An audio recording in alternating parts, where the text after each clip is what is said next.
just bought a contractor and stuff.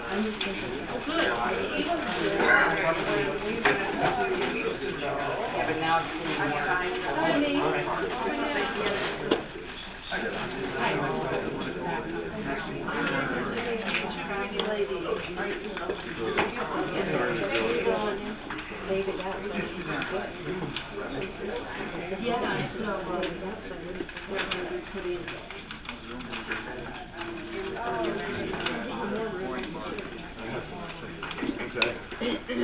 Thank you.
Wife get you or what?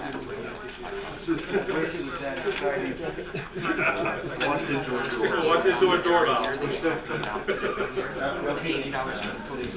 Anybody need a form to address the board tonight?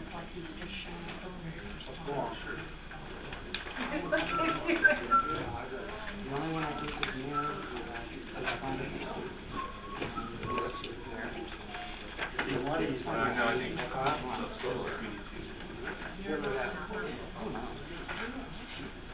Yeah, figure out how to do it.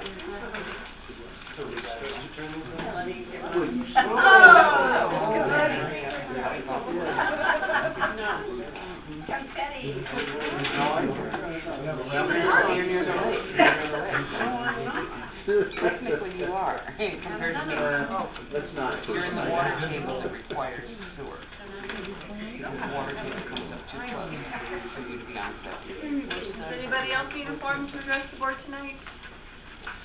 That's why you're on sewer.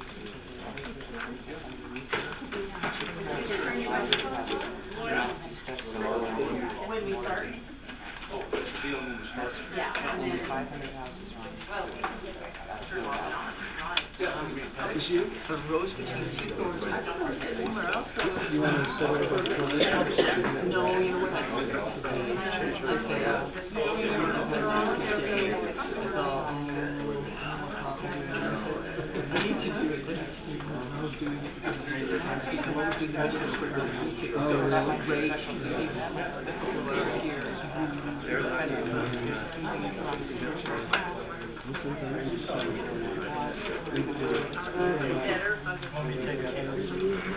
Oh, right over here. Neil, you done there? I think so. Right. It looks like that, like, well,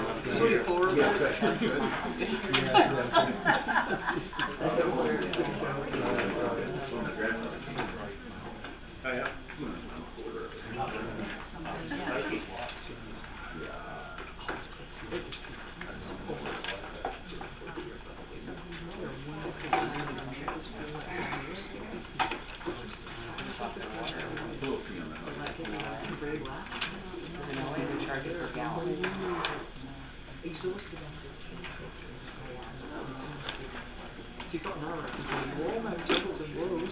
Could do, but I don't know when.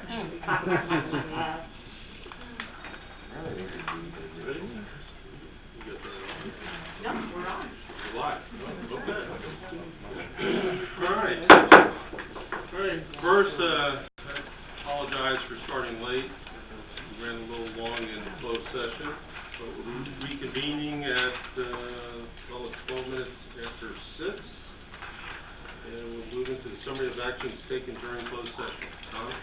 Thank President Garland, the board met in closed session. We had discussed the 5 items on the agenda here, but there's no reportable action from those items. Okay, with that, we move to the Pledge of Allegiance. May you all rise. Ready, begin. I pledge allegiance to the flag of the United States of America and to the republic for which it stands, one nation, under God, indivisible, with liberty and justice for all.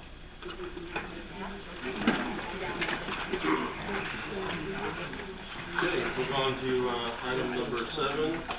Can I have a motion to approve the agenda? So moved. Second. There's a motion and a second. Roll call, please, Christine. Mr. Barron? Present. Oh, the roll call, right? This is the approval of Approval of the the agenda. agenda. You good? Yep. Director Quinn? Aye. Director Roberts? Aye. Vice President Hahn? Aye. President Carter? Aye, and that motion carries. Moving on to public comments on non-agenda items. Christie? Members of the public may address the board on matters not listed on this agenda. The board cannot take action on any item that is not on the agenda. The board or staff may briefly respond to statements made or questions posed, or may ask questions for clarification. These items may also be referred to staff or scheduled on a future agenda. There will be a separate opportunity for public comment for each item on the agenda. Do we have any? Yes. Zach Crum would like to speak on non-motorized transit. Hi, Zach. Good afternoon, or good evening. Good evening. Push the button, please. Let the green light go. Okay, so as most of you know, I'm really big into non-motorized transit. I have 4 boys. I live off of Pinedale, and one of the things that terrifies me is them walking or riding their bike, whatever, going down that street. So when I first bought property here, my goal was to see safe side road right-of-ways, you know, getting the kids off the street. And I've worked really hard for the last couple of years trying to make that happen, but I feel like we're kind of at a stalemate here where past general managers, I don't know, I won't say anything about current general managers because most of them are new, have made it very difficult or have just kind of shunned the issue aside. So we've got 100 miles of non-safe roadway. That's how I look at it. We've got 15 miles of roadside paths for equestrians, hikers, right? Now cyclists really aren't allowed, but in past bear track articles, cyclists were allowed. I would recommend it though. It's not very fun. Several dozens of blind corners, right? Especially if you're going up Jacaranda and whatnot. I would not have my children or really anyone, especially if you're riding a horse, take these roads. So I talked to Mr. Malinan. How am I doing? Good. I talked to Mr. Malinan. I talked to the board, sent emails out, and I feel like I haven't gotten any response. So I'm hoping that we can move forward, get something done. The Cycle Club offered to do maintenance on Skyline as a prototype to see if it would work. As a trail crew supervisor, I know it's really easy. When you talk about the facilities maintenance budget, getting some guys out there, gals, with a couple of McLeods and some Flassies does not take a lot of work. It just takes perseverance and time. So, I did receive an email a few months ago that the CSD is not in the recreation business. I don't feel like this is a recreation issue. I believe this has to do with the safety of our family, our friends. That's all I got. Thank you very much. Thank you.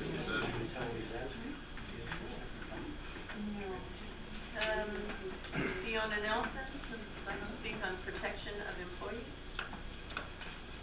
Good evening, everyone. I've read on social media, and we know that is sometimes inaccurate, but I've read that there have been changes to the waste transfer station and that now we have employees there. I've read that a lot of people are really grateful that these changes are moving forward and that the waste transfer station is being kept really clean and garbage that's not supposed to go in there is not being allowed to go in there. However, I've read that the employee or employees are being harassed by residents and non-residents. And I'd like to bring that matter before the board, because I'd like the board and staff, management, to ensure that we are protecting our employees from harassment. And we have such things in place as the administrative fines, and perhaps the employee needs to be actively protected. Maybe he needs a body cam, or we need to have signage up saying a photograph will be taken of your license plate if you have used our employees, and we will follow up. You know, maybe the police can go around and speak to people of concern. Somebody on social media suggested a 6-month ban for any company whose employees abuse our employees. So I want to bring that matter to the board's attention and to management's attention, so that we can ensure our employees are kept safe. Thank you. Thank you, Bill. Thank you.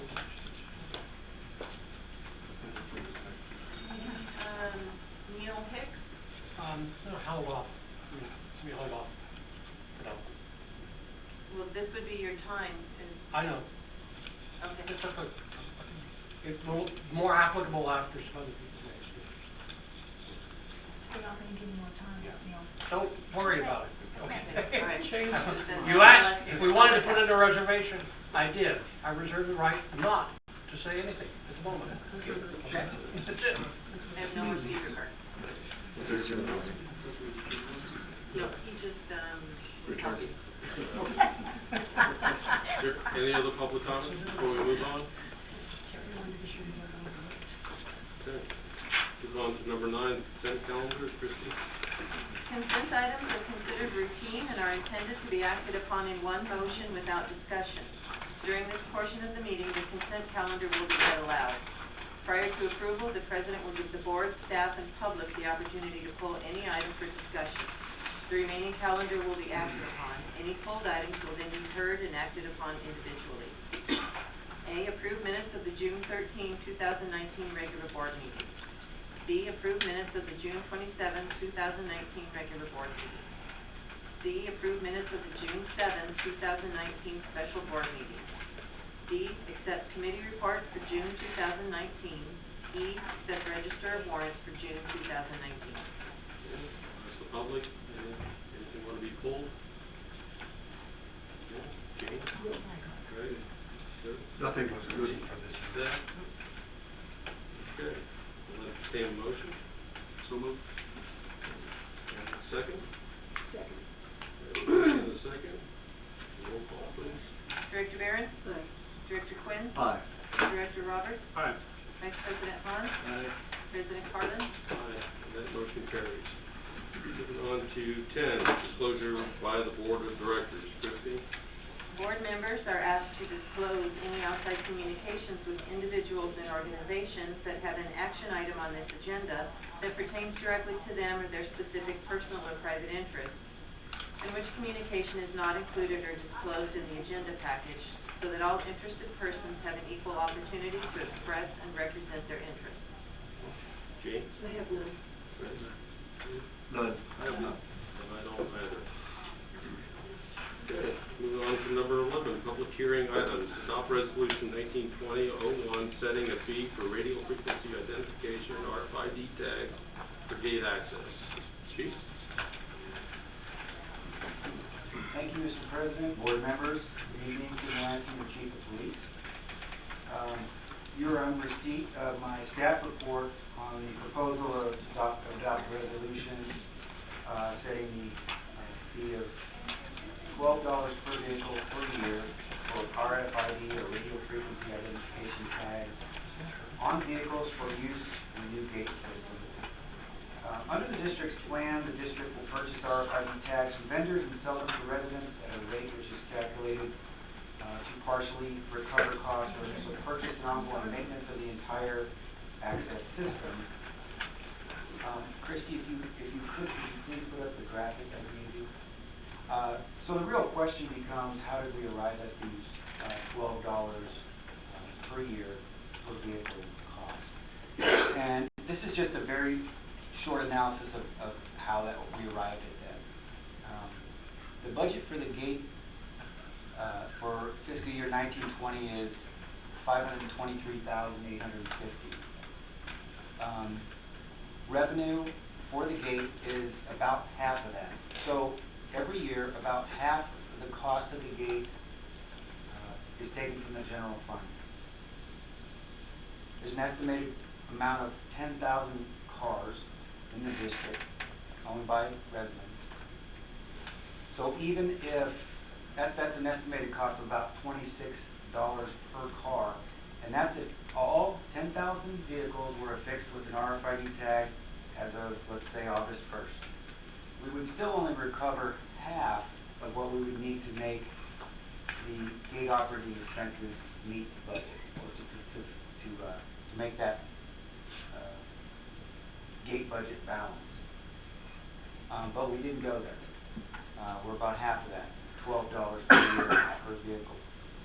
And just a few notes, the gate tax was imposed in 2006, roughly 13 years ago, $75 a year per parcel. It has not increased in 13 years. It was not, no increases have been done to equal the consumer price index. And the monthly cost for the software is $475 a year. That's software as a service. And if you know what that is, Month or a year? a month, I'm sorry, $475 a month. And if you're not familiar with service as a software, that's where you pay for ongoing costs to keep software relevant. You might have seen, we could ask a software designer to design a system specific for Bear Valley that works perfect for Bear Valley. And I've seen this countless times throughout my time in public service. You have somebody do that, they design you a perfect computer system, and then in 5 years, where are they? They're gone. Nobody knows how to use the system, and it's got to be replaced. And this is one of those systems that is on the cloud, and it's updated by the manufacturer, and it's used by a lot of different people throughout the country. So there is a monthly fee for that. So even if we were to, even if August 1st, even if we put RFID tags on 500 vehicles, I figure, we would just be able to pay the software cost. That wouldn't take into account the administrative cost of selling the RFID tags, nor the cost for initial purchase, cost recovery for initial purchase or ongoing maintenance on the system. So that was some of the discussion that went into the $12 a year per vehicle, per tag cost. And I thought you might want to know that before you move forward. And with that, I'd be happy to answer any questions you have. We'll start with the public. Public comment? President Carlin, Yes. This is a public hearing item. We might want to formally open the public hearing. Okay. Go ahead and open the public hearing at 6:26. And we'll move for public comments. My question would be on the Could you state your name, RFID, please? Debbie Statland. Thank you, Deb. My question would be on the RFID stickers. I have a motorhome, and I anticipate taking it in and out the gate maybe 2 times in a year. So after the current stickers that are on the windshield, does that expire? Will I be required to do an RFID for that one also, or will I be able to get through another way? Good question. Chief, good question. Thanks, that is a good question. RFID tags will not, no resident will be required to purchase an RFID tag. No resident will be required to pay a fee to get into Bear Valley.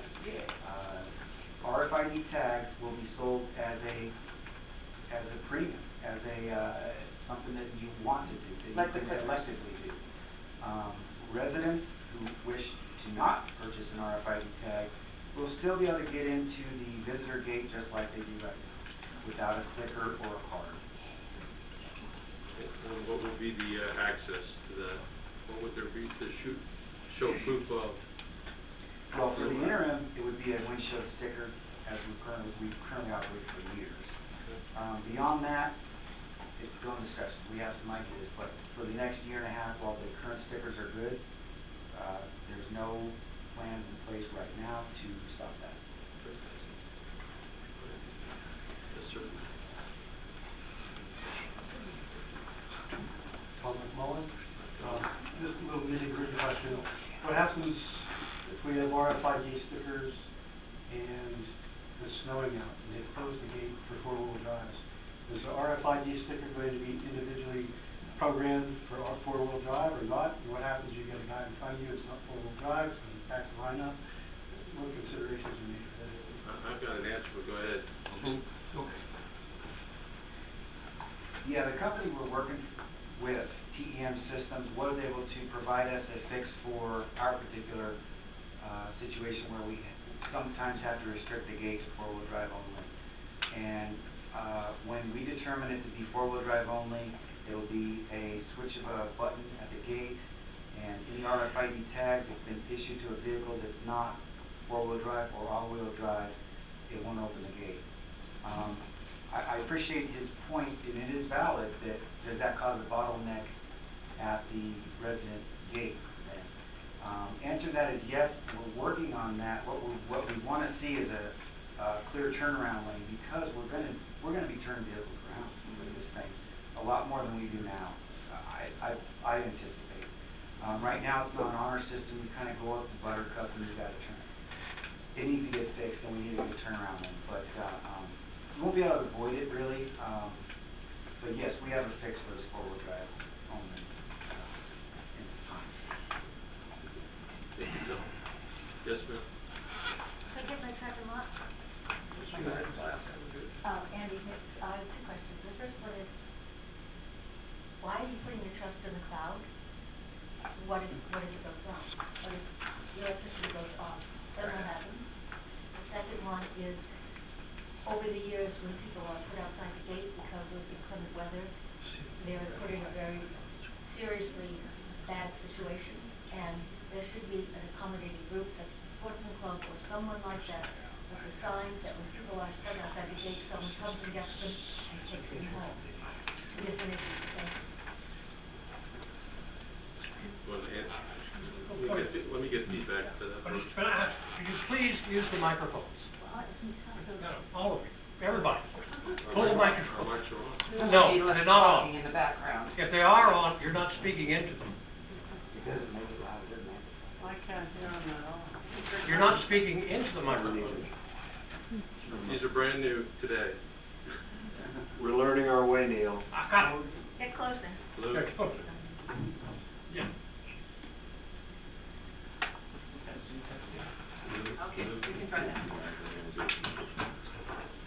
Lou? All right. I'll suck on the mic.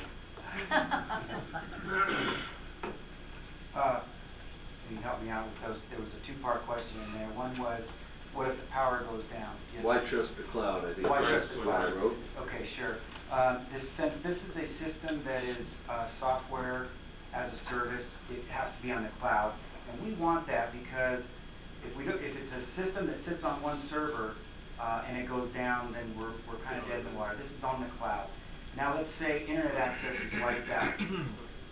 There's a provision with this system where all the information is housed in the computer at the gatehouse, and that's why we had to purchase, with this system, we actually had to purchase a computer from the company that will house our database.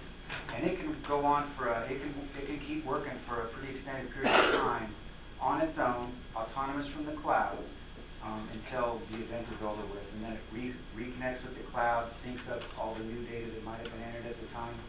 So that's the provision for that. I forgot the second part. I think it was more of a comment about providing assistance to people stuck outside the gate. Sure. I would just, well, the police department does its best to do that. Every snow event, we get countless people to ride home from the gate. Pretty tough to keep up with, but we do the best we can. Yeah, it would be great if maybe other volunteer groups could step up. We try to do the best we can. I'll also mention the BIPs also do that as well. Yeah, sorry. So we're looking for volunteers for that group too. You might want to sign up. Okay, any other questions? Volunteer and police services. Yes. Any other public comment?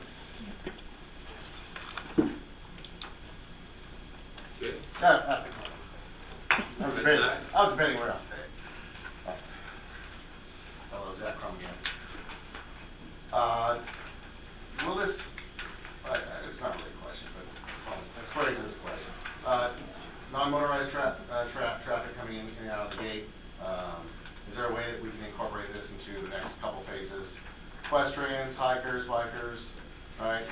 Have you ever seen people try to ride their horses out of the gate? It's sketchy. So mostly that's field maintenance. Just like to tag on there. It's been on my mind. Thank you. Good. Any other public comments? Okay, close the hearing at 6:34. Okay. Take board comments. Jane? All right. Steve? Thank you, Jane. Yeah, Tim, with this new system, will it improve our safety and quality in the valley to help restrict unauthorized people coming in? Yeah, I think so. In fact, General Manager suggested that maybe I give a presentation before this, and he was right, as usual. I have a presentation on the agenda, PowerPoint, about 40 slides, and I will get into why I think that, but absolutely, Director Roberts, I think so. Good, okay. Sure. I would like, I've heard a lot about this plan, and I think I get the rudiments of it, but I think I need to know, when does it start? When are these things going to start being available for pickup? Where are they going to be picked up? Is it going to be at the police department? Is it going to be here? Is it going to be a long line going out the gate? And is there going to be instructions on where they're going to go on the vehicle? And that kind of detailed information, instead of, this is all going to happen in July. When? Yeah. I'm going to go ahead and try to address your questions now while we have them fresh in our mind. Okay. And they might reappear in the presentation. Where will you purchase the RFIDs? We're looking at doing it right here at the CSD. You'll bring the vehicle, and you'll have to do this. You have to bring the vehicle on which you want that RFID to be matched up with. You'll pay the money, and a CSD employee will go out and help you. They'll put it on the car. Verify that it's the right vehicle. You're right. Along with the registration that shows that it is a fair valid vehicle. Same as the sticker issue.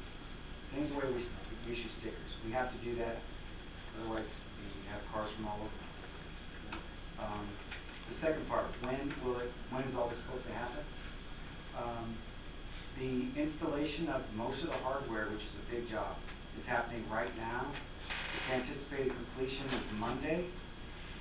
Next week is all testing and kind of finalizing and running it through some tests. We anticipate sale of RFIDs the first week of August. And between now and the 1st of August, we plan to send out to every resident a 8-page instructional sheet on the entire system, how to use it, how to log on. Here's your generic name and password. Here's what you do to enter a visitor. Anything else you might need to know about it.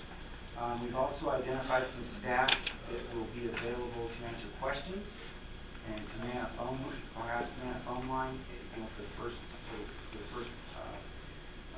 while through this. And then, of course, CSD staff, we conducted training yesterday on probably 6 or 7 admin staff members on how to work it, so they'll be available to help people through this transition as well. Was there another one in there? No, but the thing that occurs to me is there going to be, this 8-page instruction is also going to be online on the CSD website. It could, except for, the 8-page, the manufacturer is going to do a mail merge where you will get a unique 8-page form that's got your username and password on it. What we will do, and we're working on right now, is sort of taken all the information, not just the general information about how do you do this, how do you do that, and absolutely putting that on the website. Cool, thank you. Gene? Yeah, do you anticipate that there will be a large population that will not elect to have the RFID stickers? Director Bear and I'm not sure. You know, that's hard to say. And that's one of the harder things about pricing the RFIDs is we had no way of knowing what its popularity would be. I'm confused because the stickers, everybody has to have one, but not everybody has to have the RFID. So after the stickers have expired, then what for the people who do not elect to have the RFID? Well, that's still in discussion, Director Barron. That's a year and a half away. The company that we're dealing with has got a lot of good ideas. It might involve, I'm not sure. I just have to say that we're not exactly sure on that right now. We'll have something in place where, one, a resident won't have to pay to get in their own community. That's a must.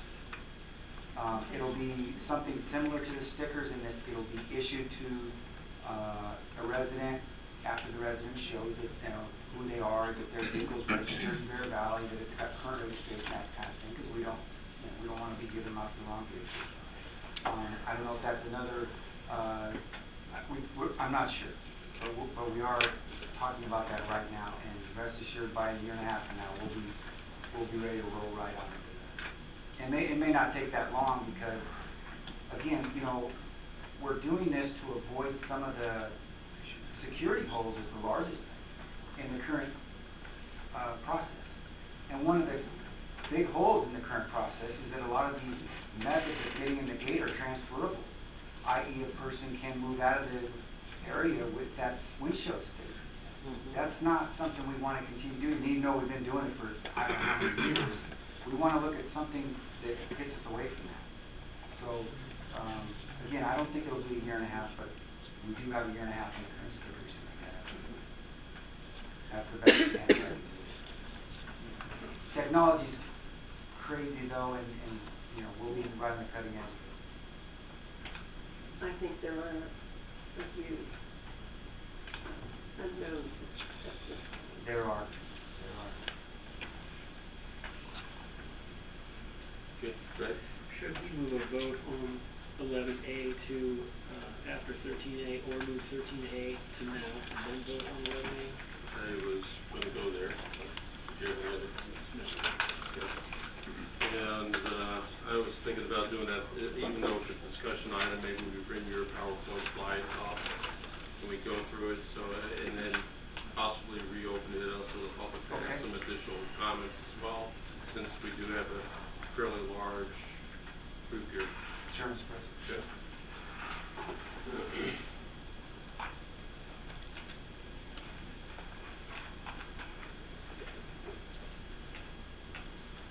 Oh, right now? Yep. You're in the hot seat. We got an item.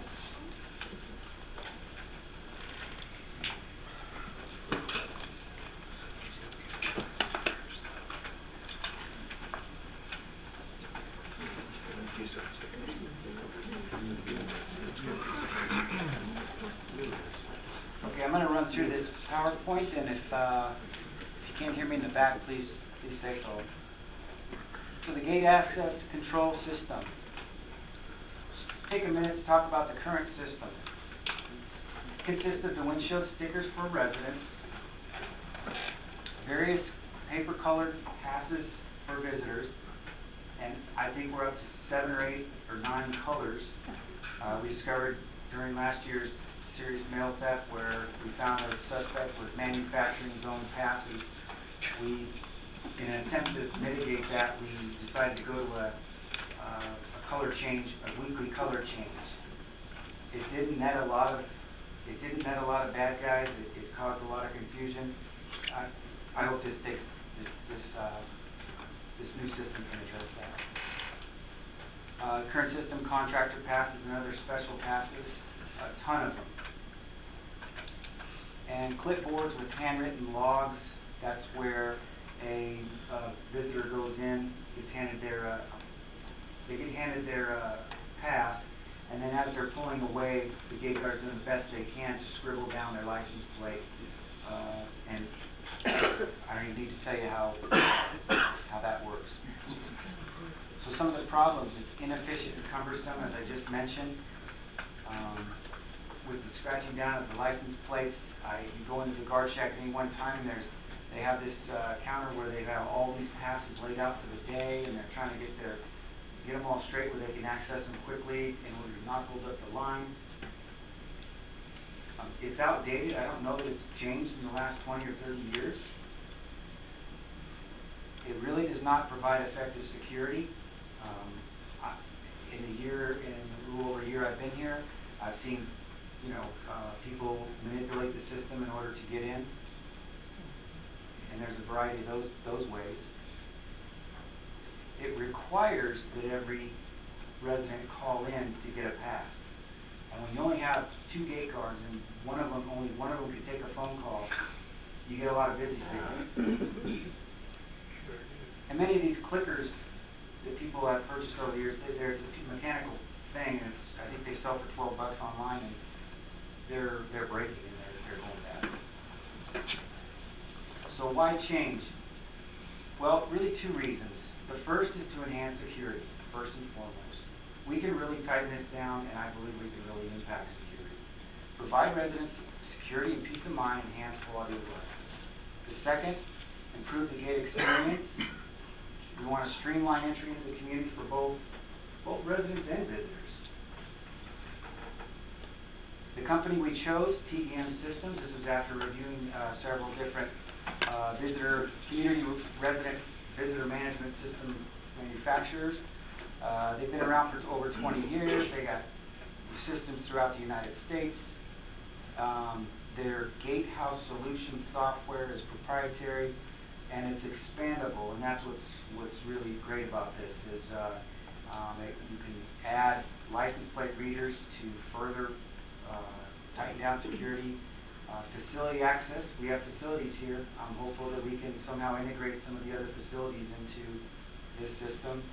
And I didn't list on here, but video as well. You can integrate video into this system, and I really feel we need that. Let's talk about the system components. The first is a resident web portal. So as I said, every resident will have its own unique website that they'll go on. It'll already, once they get their generic name and password, it'll already be started for them. They'll have their name, their address, and some other information that we already currently have in paper files and in other files on the system. And then we want the residents to kind of update that. It'll provide a convenient way to pre-authorize visitors. You can do it right there on the website. You can view their personal information and review their history of visitor activity. When you go on there to authorize a visitor, you can pick out regular as the resident decides the length of pass from 1 to 7 days, not 30 days, not 6 months to 7 days, up to 7 days. Denied, it will enable a resident to put in a name and say, never allowed, I don't want this person, at least I will never authorize them as a visitor. A one-time access, let's say you're selling an item at a yard sale and you authorize a pass for somebody to come in. Once they come in, that pass is scanned, they cannot re-enter their valley. They can try, but the pass is not going to work. And then contractors, service providers, and vendors, you can enter those. So let's talk about the visitor gate and system components of the visitor gate. First is the gate portal. Now this is the website of what the gate will see when a visitor comes in through the gate. It'll enable them to quickly and efficiently process the request. Only temporary visitor information can be added or amended at that time, and it's tracked to that gate person. In other words, a gate staff member wouldn't be able to put their friend on Christie's web portal They wouldn't be able, if they did, they could do it, but it would be totally trackable when they entered that information and who entered it, according to the login. And then any information that you put on your web portal, because you want to put in there email addresses and phone numbers where you get notified of different things, and get staff will not be able to see all the information that you put on there. Printed passes. The printed passes will have the track and lot, resident name, the destination address, visitor name, expiration date, and some local information. You notice at the bottom of you have two passes there, contractor pass and visitor pass. At the bottom, please obey speed limits, watch out for wildlife and equestrians. It has the expiration date there in large letters, and so that's what the passes will look like. The handheld scanner that will be used by the gate staff member there. And so, just so I can run through that real quick, a visitor comes in through the gate, they don't have a pass. They will tell the gate guard, I'm going to this house, this resident, this address, to see this person, their name, show their ID. The gate staff will go into the system and see that they are an authorized visitor for that person. They will issue them that pass, scan it, and the gate will open and they'll go through. Or they'll come through with the pass already printed, and they'll hold it out, and if it's still valid, if the gate staff will scan it. If it's not valid, then the gate won't open. They come to the gate, they don't have a pass, and there's not one in the system. Yes, and we anticipate that'll happen. There's a couple things we can do. If there's a big long line of cars, we turn them around and we figure out what happened. Or we have the ability to make a phone call to the resident to say, hey, your guest is here, but they're not in the system, and they can reconcile it. I have a question. The full question is what? Okay. The resident gate. Let's talk about the resident gate, the right-hand gate. System components, we have the RFID tag. There's a small sticker that goes in the windshield. The RFID reader that sits at the lane that reads the RFID tag to make sure it's still valid. A couple of features for this system. We got the mobile phone app. So on the left in the gray there, that's what your phone would look like. It's available on Android, no iOS. You can download it onto your iPhone or your Android, and you can do everything that you can do on your home computer on your telephone. So left-hand side there with the gray upper left box, add visitors. You hit that, you get the box on the right. You enter in the first name, last name, put in an expiration for or a duration for the pass, and hit enter, and they're now authorized for that period of time that you authorized them for. Visitor e-pass. A resident can authorize a visitor a pass, and one of three things can happen. Either they can come into the gate and get that pass printed for them by the gate staff. That's one. Two, they can receive an email with a pass and print that email and come in and show that, and they can scan the email. Or three, they can send it to their mobile phone, and that looks just like a phone. In fact, they sent me a pass the other day just to see what it looked like on my phone. It looks exactly like that. The visitor holds up their phone, gate staff scans that little square box, and the gate opens in there. So you no longer have to have your visitor come in without a pass. They can come in with a pass sent to them by email or text message. Another nice feature we have is the visitor notifications. And on this one, your visitor comes in. When they're scanned, if you signed up on your portal to receive these types of alerts, once the visitor's pass is scanned, you'll receive either a text message, your choice, which would be on the right, that's a phone, subject, guest notification, guest Johnson Jackson from Turtle Movers just granted access. Your visitor just came through the gate.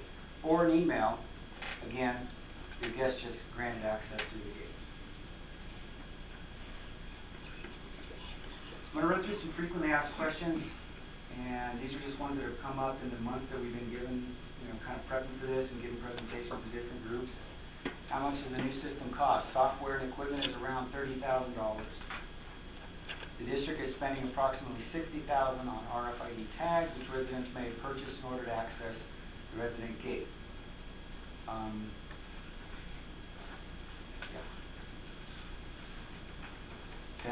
And that doesn't include the monthly software service fee. How much is the cost increase continued? RFID tags can be purchased by residents for $12 per tag, renewable annually if approved by the Board of Directors. Can RFID tags be stolen or reused? Answer is no. RFID tags are designed to self-destruct if they're peeled off, if they're meant to be stolen. And they can be shut off. Yeah. What about the residents who don't have smartphones or computers? I've heard this a lot. Residents will continue to be able to call in past the civic gate as they currently do. We believe that this system will be a nice service to people. They can do this on their phone, they can do it on their home computer, and it might lessen those calls in, but they can still call in. But I always bring up that according to this 2013 census, 98% of Bear Valley residents said that they have and use home computers, 98%. So we don't expect that many that are completely unable to access the system, but there might be out there and they can do it the old way. Will the new technology provide an alert when guests enter using a pass I authorize? And as I covered, yes, text or email. If the email doesn't work or computers are down, will the resident authorize passes? Yes, they can. Residents can call the gate as they currently do, or they can use their mobile device. Power outages. Now this will be at the gate. The gate, again, can run on generator power. That program does not need to talk to the cloud for a period of time, and it can continue to manage guests. Can visitors be authorized from my home computer? Only from my home computer. No, you can use your mobile phone, as I mentioned. But so, I guess it infers that some other computer somewhere else than your home, because you're going into a portal that's yours. You're going into a portal that's yours, so yeah, you can access it on any computer, anywhere. It doesn't have to be your home computer. Anywhere that's got internet access. Do license plate readers make RFID tags redundant? And these are actual questions that have been asked, so we threw them in here from the various presentations we've done. Both are important tools, but the RFIDs are intended for residents and their vehicles. License plate readers, we would like to look at getting those in the future for the visitor gate. I think that's an important security feature to add later. Will the gate continue to be staffed with CSD personnel? Yes, there's no plan to change that. The gate will be staffed 24/7. Will there be an overlap in the old technology? As I mentioned to Director Barron, yes, gate windshield stickers will continue to be used. Also, visitor passes can still be called in. Will the resident gate be available to all residents? It'll be available to residents who want to purchase RFID tags, just as the old flickers and cards were before. Can I place an RFID tag on my motorcycle? Yes. The RFID tags, we got some that stick inside the windshield where we probably would love to see them go. So they're protected from weather and everything else. But if you have a vehicle where you don't have a windshield, maybe they have to be stuck on the outside, we got some that glues on the other side, so it'll stick onto the vehicle, or a headlight. Will amenities cards still be allowed to gain access into the valley? We're going to say temporarily on that. As we transition to new technology, this may be phased out. And the reason is because, again, that's one of those means of entering that's transferable. And that's where we feel like security lapses can occur. So that probably will be phased out. Lastly, one person asked, is RFID readers safe? Are they safe? It's mounted about 5 feet off the ground, and you're going to drive past it. Many industries use them. These industries, product inventory tracking, conference attendees, so actually they have people wearing them and walking past the readers. Libraries, race participants, again, racers are wearing them, laundry service. And it does have an electromagnetic field, but this International Commission on Non-Ionizing Radiation recommends no prolonged exposure within 20 centimeters, which is 7 inches. You don't want to stand in front of it less than 7 inches for a prolonged period of time.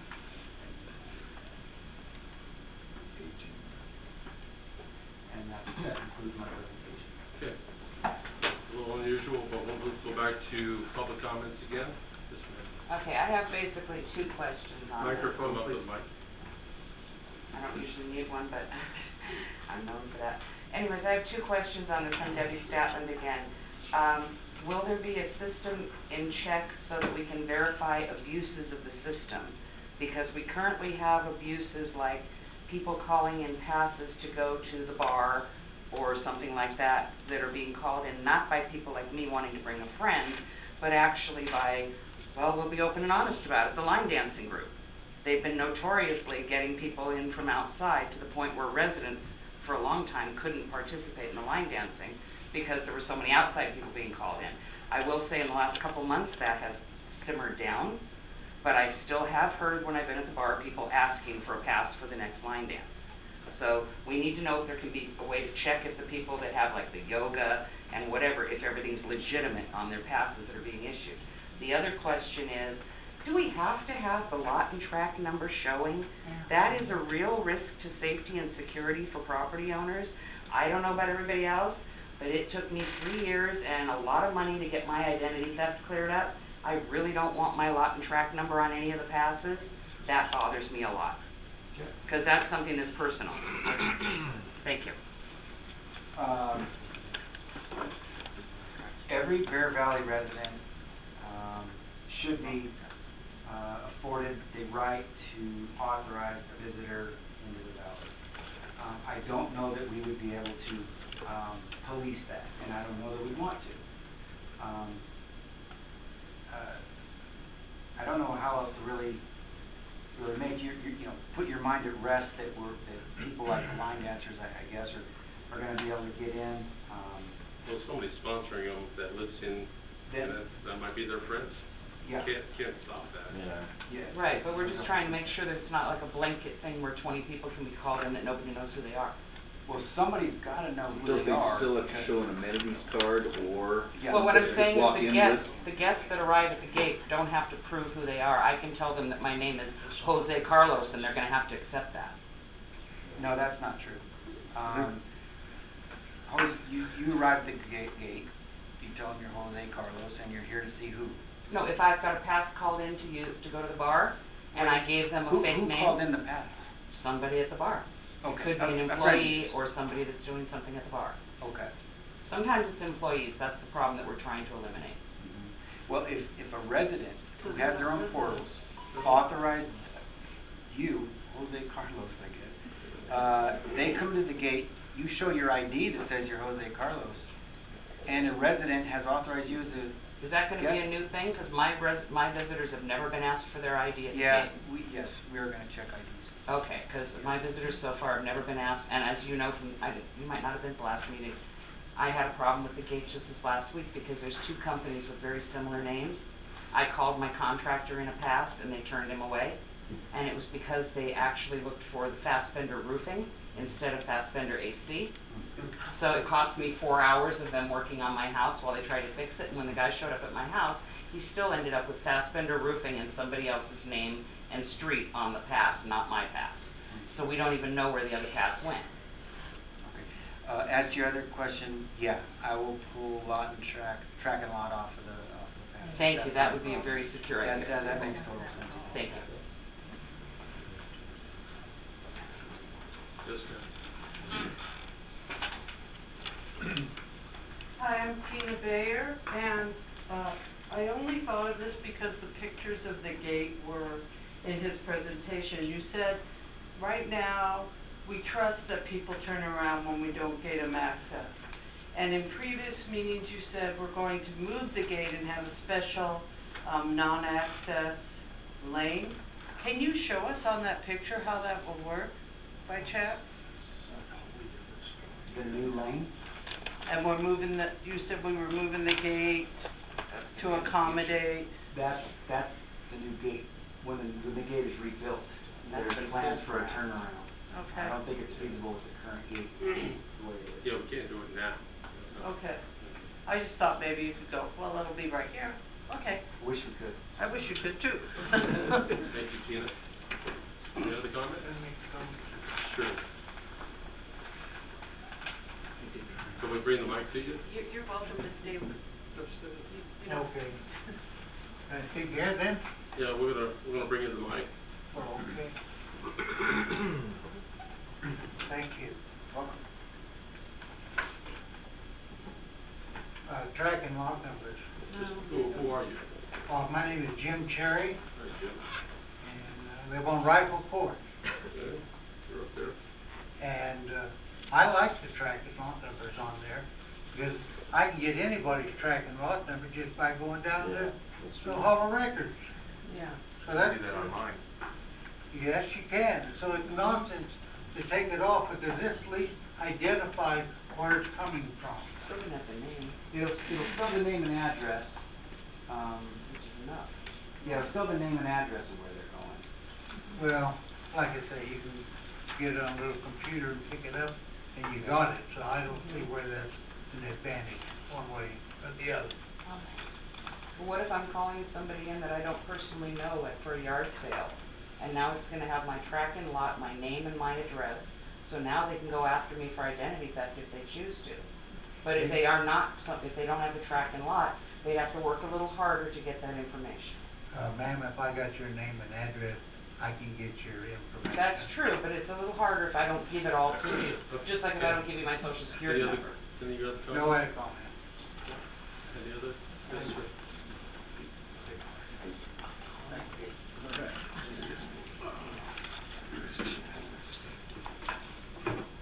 Public Mullen. If they're going to do away with allowing us to get into the gate with an ID card, with our amenities card, are we going to have to call our shop in the past if we have the rental card? Yes. Okay. That'll be easy enough. And another thing, although this has to do with association, that you guys can talk to them, maybe if they improve the amenities card so that there's a RFID or something in that card that we could hold it out as a be scanned and it's a valid card. And they can always remove those, and that'll eliminate the problem with people with expired cards getting through the gate.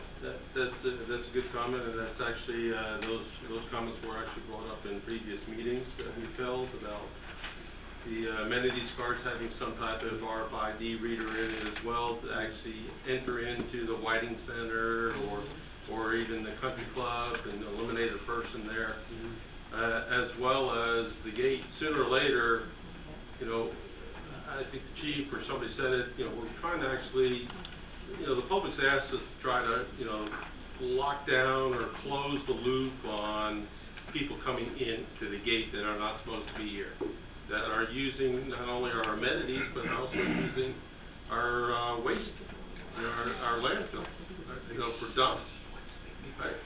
And sooner or later, you're gonna have a card, you know, to probably get into that waste area.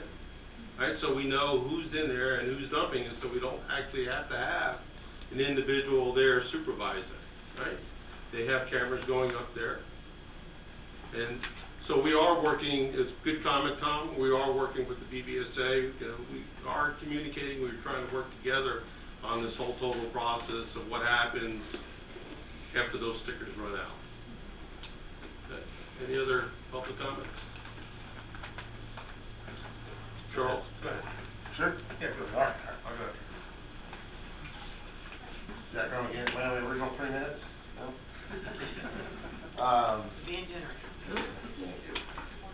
So, we're trying to do a hybrid system where we're still keeping the stickers and we're also doing the RFID. Just out of curiosity, if we just completely went to RFID as a replacement of stickers, what would be the cost difference to, I guess, the CSD and the, residents minus the original outlay? Don't know. Okay.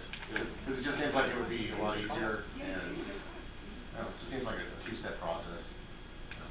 Yeah, well, we're looking for a sticker right now that is not transferable. Okay. So in the past, we've actually handed you a sticker and took it for your word that you're actually gonna put it on your car. And some people have actually put it on a piece of plastic and say, okay, here's that, you know, why don't you take it, right?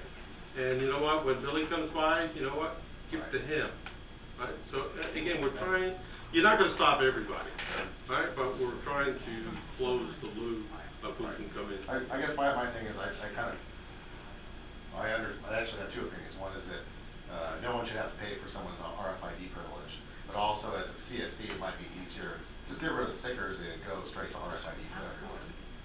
I don't know. Off the top of my head, cost-wise, so, might be bold. Charles?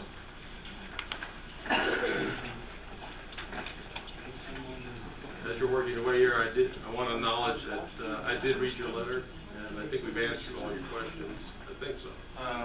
Well, you have and you haven't, so Okay. I'll go over it. Charles Jensen, 343229. As you mentioned, I did send an email to everyone, well, most everyone, Mr. Mallon and the board. Thank you for finally an updated system. We've been using this 40-year-old dinosaur for passes. It's ridiculous. You call the gatehouse, you get a busy, it's stupid. So that system is perfect. What I don't understand is spending $1.5 million for a new gate system when your two first priorities are, number one, security, improving security, right? And number two, the gate experience. If you're not issuing an RFID tag to every resident vehicle, you're not accomplishing either of those tasks or those goals. So what we're going to have happen is people aren't going to buy RFID tags. Like Ms. Barron said, how do we know how many people want tags? We don't know. We had the perfect opportunity at that town hall meeting. Hey, how many people are willing to pay $12 a year per vehicle for an RFID tag? We didn't ask that. Instead, we polled people on architecture for the gatehouse and for monument styles. Who cares about that stuff? It doesn't matter. So what we're missing is the security part of this.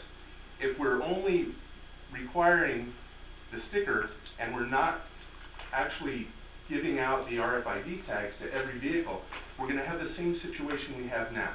We have residents and visitors in that visitor lane, and what happens now with our gate staff is they keep the arm up all the time. And as people go through, oh, hey, we missed one, oh well. That's what happens. If you have everyone with an RFID tag having to go through that resident gate, you're going to eliminate that. That way the arm is down all the time now until someone actually gives a pass or until the gate person sees the sticker in the car. That's why we have a security problem here. Number two, the gate experience. That's your second important goal. If you're going to have only a handful of people paying for their RFID tags, and some people using the visitor lane, some people using the resident lane, you're not going to improve that gate experience. It's not going to change. It's going to be the same. So why are we spending $1.5 million to stay the same? By doing the math with the chief's numbers here, you do realize that over $400,000 of that gate budget is personnel, salaries, and benefits alone. The rest of it, just a menial part, is the actual expenses. Also, for the 10,000 RFID tags, if you were to purchase them for $60,000 for 10,000 vehicles here, that's about $6 a tag. If you add in the $465 a month for software updates for 10 years, that's about $558 per vehicle. It comes out about $11 for 10 years. So this is stuff that needs to be budgeted into the gate project. Every resident needs an RFID tag issued, period. Every resident vehicle needs one issued. Otherwise, you're gonna end up with these problems. Thank you.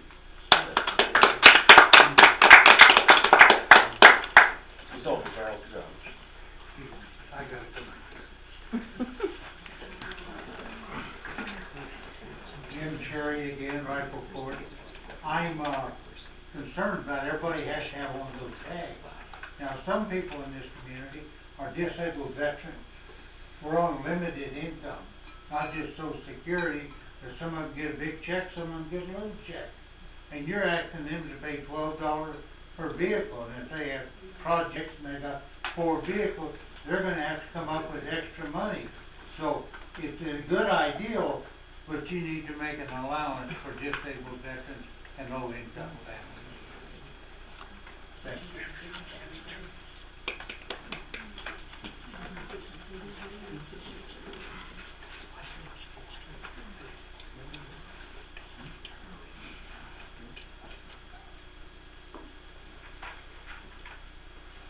No other public comments?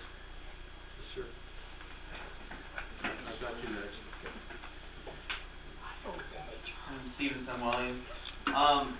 I'm pretty familiar with the technology overall, and from what I'm seeing, it's kind of like we're halfway going in without going in, and I don't really think in the long term that's going to provide any extra security, like Charles said.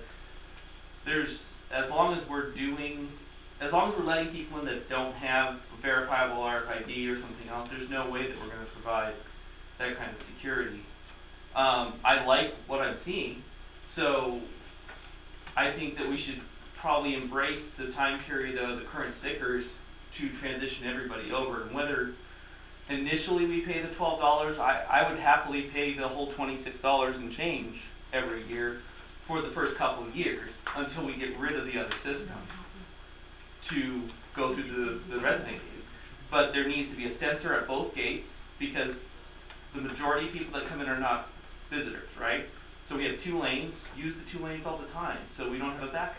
There should be an RFID sensor at both entrances, not just one. Plate scanners should be at both, so if somebody gets through, whether the light's red, the bar hasn't come down, whatever it is, the plate needs to be scanned and read so we know who got through. I mean, I know these are security things that you've probably looked at entirely, but as far as that goes, we were looking at, like, if you scan your pass from the phone, that's fantastic, but then the vehicle doesn't have a pass on the windshield. So do we want the pass displayed on the windshield with the address on it and everything else so that we know where that vehicle belongs to, or do we not? You know, because that's something that we have to decide as a community. Do we want to be able to verify where the vehicle is that doesn't have a sticker, that doesn't have an RFID tag? Is the visitor just scan their phone, their car's in, car's parked down by the lakes, and we don't know who that car belongs to? You know, I don't know what the answer is there, but if we want to improve security, we need to go all in. We can't just do it halfway. Yeah.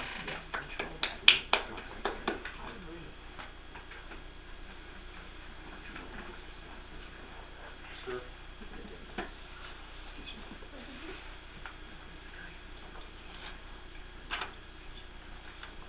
Hi, Jim Steeman. Shame on me, but has this system been bought already? Is this a done deal? But we're now hashing over, We're installing it now. and we never crossed this bridge. Previous which bridge? The bridge that we paid for this system, and now we're all trying to figure out how to work it. After, what was it, $90,000 or $100,000 system? Well, no, we're trying to figure out how to work it. We know how it works. Doesn't sound like it. That system out there for security, the points that Charles and Stephen and there was another fellow, I'm sorry. Mr. Crum. That was me. Zach, put up is about all in or all out, right? Yeah. So big concern about a lot of people is cost. Right. Right? Absolutely, I agree. Right? $12 is a lot of money for a sticker. For me, yeah, Right? you betcha. I'm with him. Not discounting it, Yeah, right? right. I just didn't, I never, and shame on me for not knowing this, I didn't know we purchased this.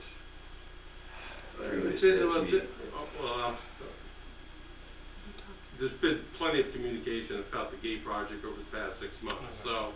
Yeah, it's been in the paper, it's been on social media, it's been all over. Yeah. I'm not blaming you, but there's been plenty of communication, there's even been an informational communication here just the other day, you know, on this stuff. So the biggest, you know, issue that we're trying to, everything that, as soon as you say $1, I'm gonna charge you for something. Right, no, I agree Right? with that. Yeah, I'm upset. Everybody's hand goes up. Yeah. Well, I should say everybody, you know, a percentage of the community hand goes up, and those are the ones that are involved. Right, like a lot of the people that are That in. could have been said in November though at the meeting. You said that, Charles. Yeah, I got it. I understand what you're saying. So, you saw part of the budget numbers up in the front. Numbers don't lie, right? Right. So we're subsidizing by the general fund half of it, of what the community pays at $75 a parcel for taxes, right? So, we want some good things to try to close the loop. We just don't have the funds to do that. No, I right? Just like you said, when somebody says more money, it seems like that's what's happening every month. So, and I don't disagree with you. I agree with all of you. I'd love to give you all, and maybe that's the way we go. We give everybody a tag and say, this is it. You know what? This is your freebie this year, and you want a renewal. Well, I agree with right? you. Then you're gonna have to Buying all pay, at once. Yeah. right? But I can incorporate it into the gate project, Charles. We could do that, right? Whatever it was, the 30,000, whatever the number was, right? Sure. Sooner or later, we're gonna pay for it, right? So either we pay for it now, or we pay for it later, right? Prop 218 says that we have to vote on tax increases, right? We haven't been very, very successful on a lot of those Prop 218 votes, right? Because I'm raising some money, right? Don't want to do that. I've said this many, many times, and I'm sorry I'm venting here. That's all right. But the BBSA has raised their stuff here in the last 6 years, $600, right? I don't see that being an issue, but you got 5 members voting for that, right? We're talking about a $12 sticker right now, right? We had a water issue, and I thank the people that we actually have the funds to actually do something with our water system, right? This community is going to be 50 years old, right? 50 years old with very, very little preventative maintenance, right? Very little preventative maintenance. I'm going to get to the what's, right? Very little preventative maintenance. It costs a heck of a lot more for us to patch stuff than it is to fix stuff. You want to know where your money is? That's what we're doing. For the last 10 plus years, right? We've been patching stuff. We're not fixing it. We're patching it, right? The infrastructure's falling apart. You replace the whole thing. You don't patch it, right? For a water line, you got to dig it up, right? You got to splice it.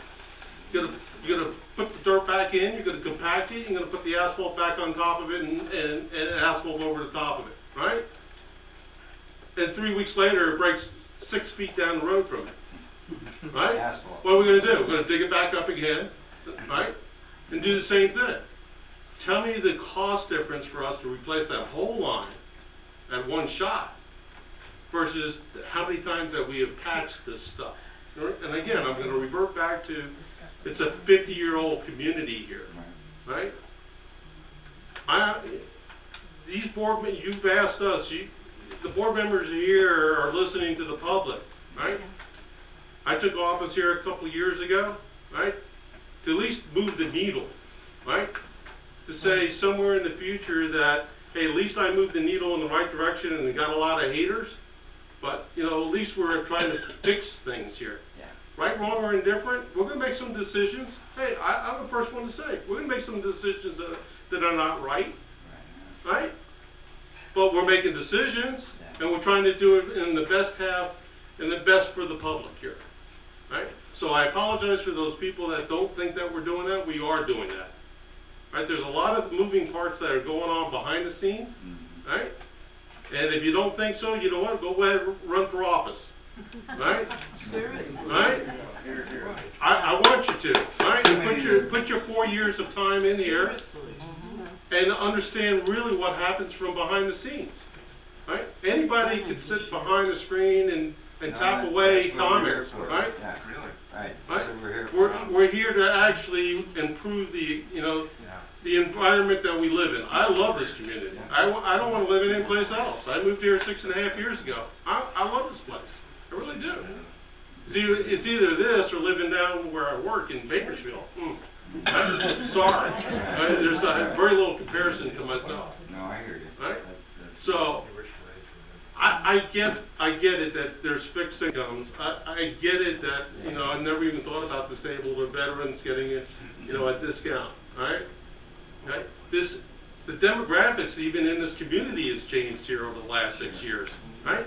This used to be retirement / second homes. Right. Right? Then the market crashed, right? 6 years ago, and then the houses, the housing market fell, right? And then people came in here at a lower income because the houses were at $150,000 versus where today they're 400, 350, 400. Well, they were living on a $150,000 income, not a $400,000 community, right? Some of that is, going to weed itself out here over time, right? Things go up.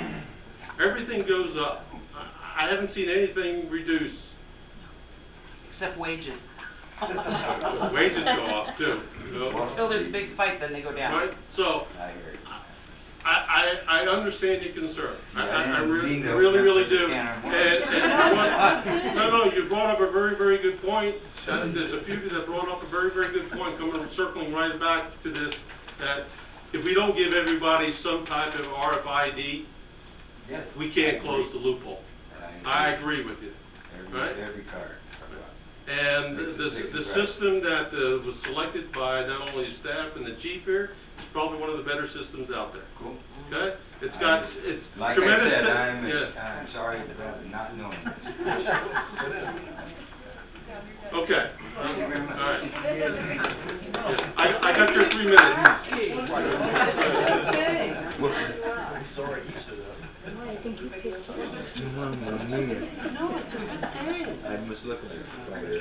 Andy. Hi, yes, I'm Andy Hicks, and I just recently got involved in the community. I lived here for 17 years and really became wet, mostly through it. And what I didn't know, and I, again, didn't know, that the bear tracks was the voice of how we found things out. I didn't know that. I thought it was just for realtors and there were pretty pictures and stuff. And maybe you could get I didn't realize that was where the information came from. And consequently, when instead of going to the meetings and you brought up the beautiful pictures of the gate, what it seemed to me, and I could be wrong, is that you gave us a choice of 3 gate styles, but to my knowledge, you never asked us if we wanted a new gate or the money it costs to build that gate. And there's so many other things that need money. Why do we need to put all of it in those monumental horse trail signs or the particular gate selection? I feel like we were railroaded into saying, I like this one the best, and so that's what we're going with, as opposed to, oh, I didn't know I was voting for an gate. So again, I have to get my communication skills up. And I hope that you find a way to give us a better forum so that we can have more information on the fair tracks, I think. And also maybe the road change could be in something other than 2-point sites. Thank you. The rule changes would be in bigger font. So just for the people that don't know, Bear Tracks is not the only. Right? We have social media. We have Facebook. We have. Let me finish here. Right? We have the communications that go out in the water bill. Right? We have these type of communications that go out. Right? We do. We even have a person that we actually hired just to answer a lot of the public's questions on these. What's that? That's very recent. Yeah, within the last few months. Yeah. Right? Okay. But But they've had a website. for a And, long and the time. website is amazing, absolutely amazing. Alright, so go on it. Any other questions? Charles? Just one quick question. The estimate of 10,000 vehicles in Bear Valley and then the RFID tags, did we actually purchase 10,000 RFID tags as part of the system? Yes. So if only 2,000 people buy them, then we're stuck with 8,000 RFID tags unused. Because we have attrition. Potentially, that's a good thing. We also buy them at today's cost, not 10 years from now. Okay, I saw another hand somewhere in the back. Okay, alright, so let's move back to the board. Jane, I'll start with you. Okay, I support the resolution, but I think that there's still some unresolved issues that are going to have to come back to the board at a later time, for resolution. So, that's all I have to say. Okay, Greg? Right, so, kind of had to start somewhere, and I think the $12 fee is starting somewhere, and it may turn out that 9,000 people buy RFID tags, may not. But we do have to start somewhere and wait and see what happens. Chief, I have a couple of questions. On the slide that showed the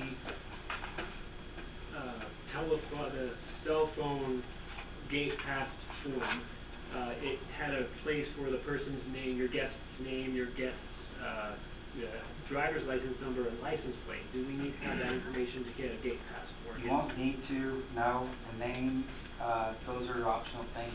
They're actually, they can be used upon the expansion of the system. Okay. There's another feature, again, and we'll discuss this, is a license, a driver's license scanner.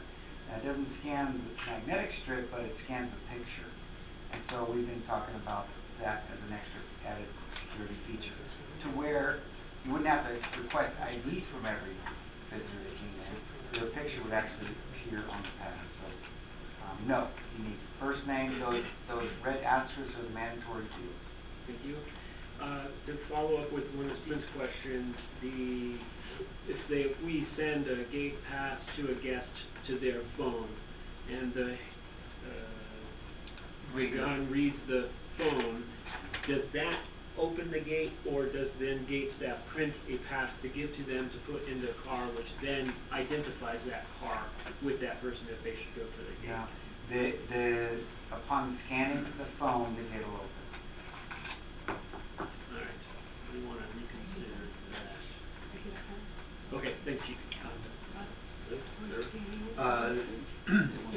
Everything you've talked about so far seems to be small groups coming in.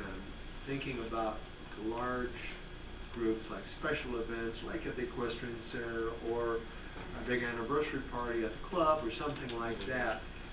How do you envision how much information is going to have to be input by the host resident to get this done?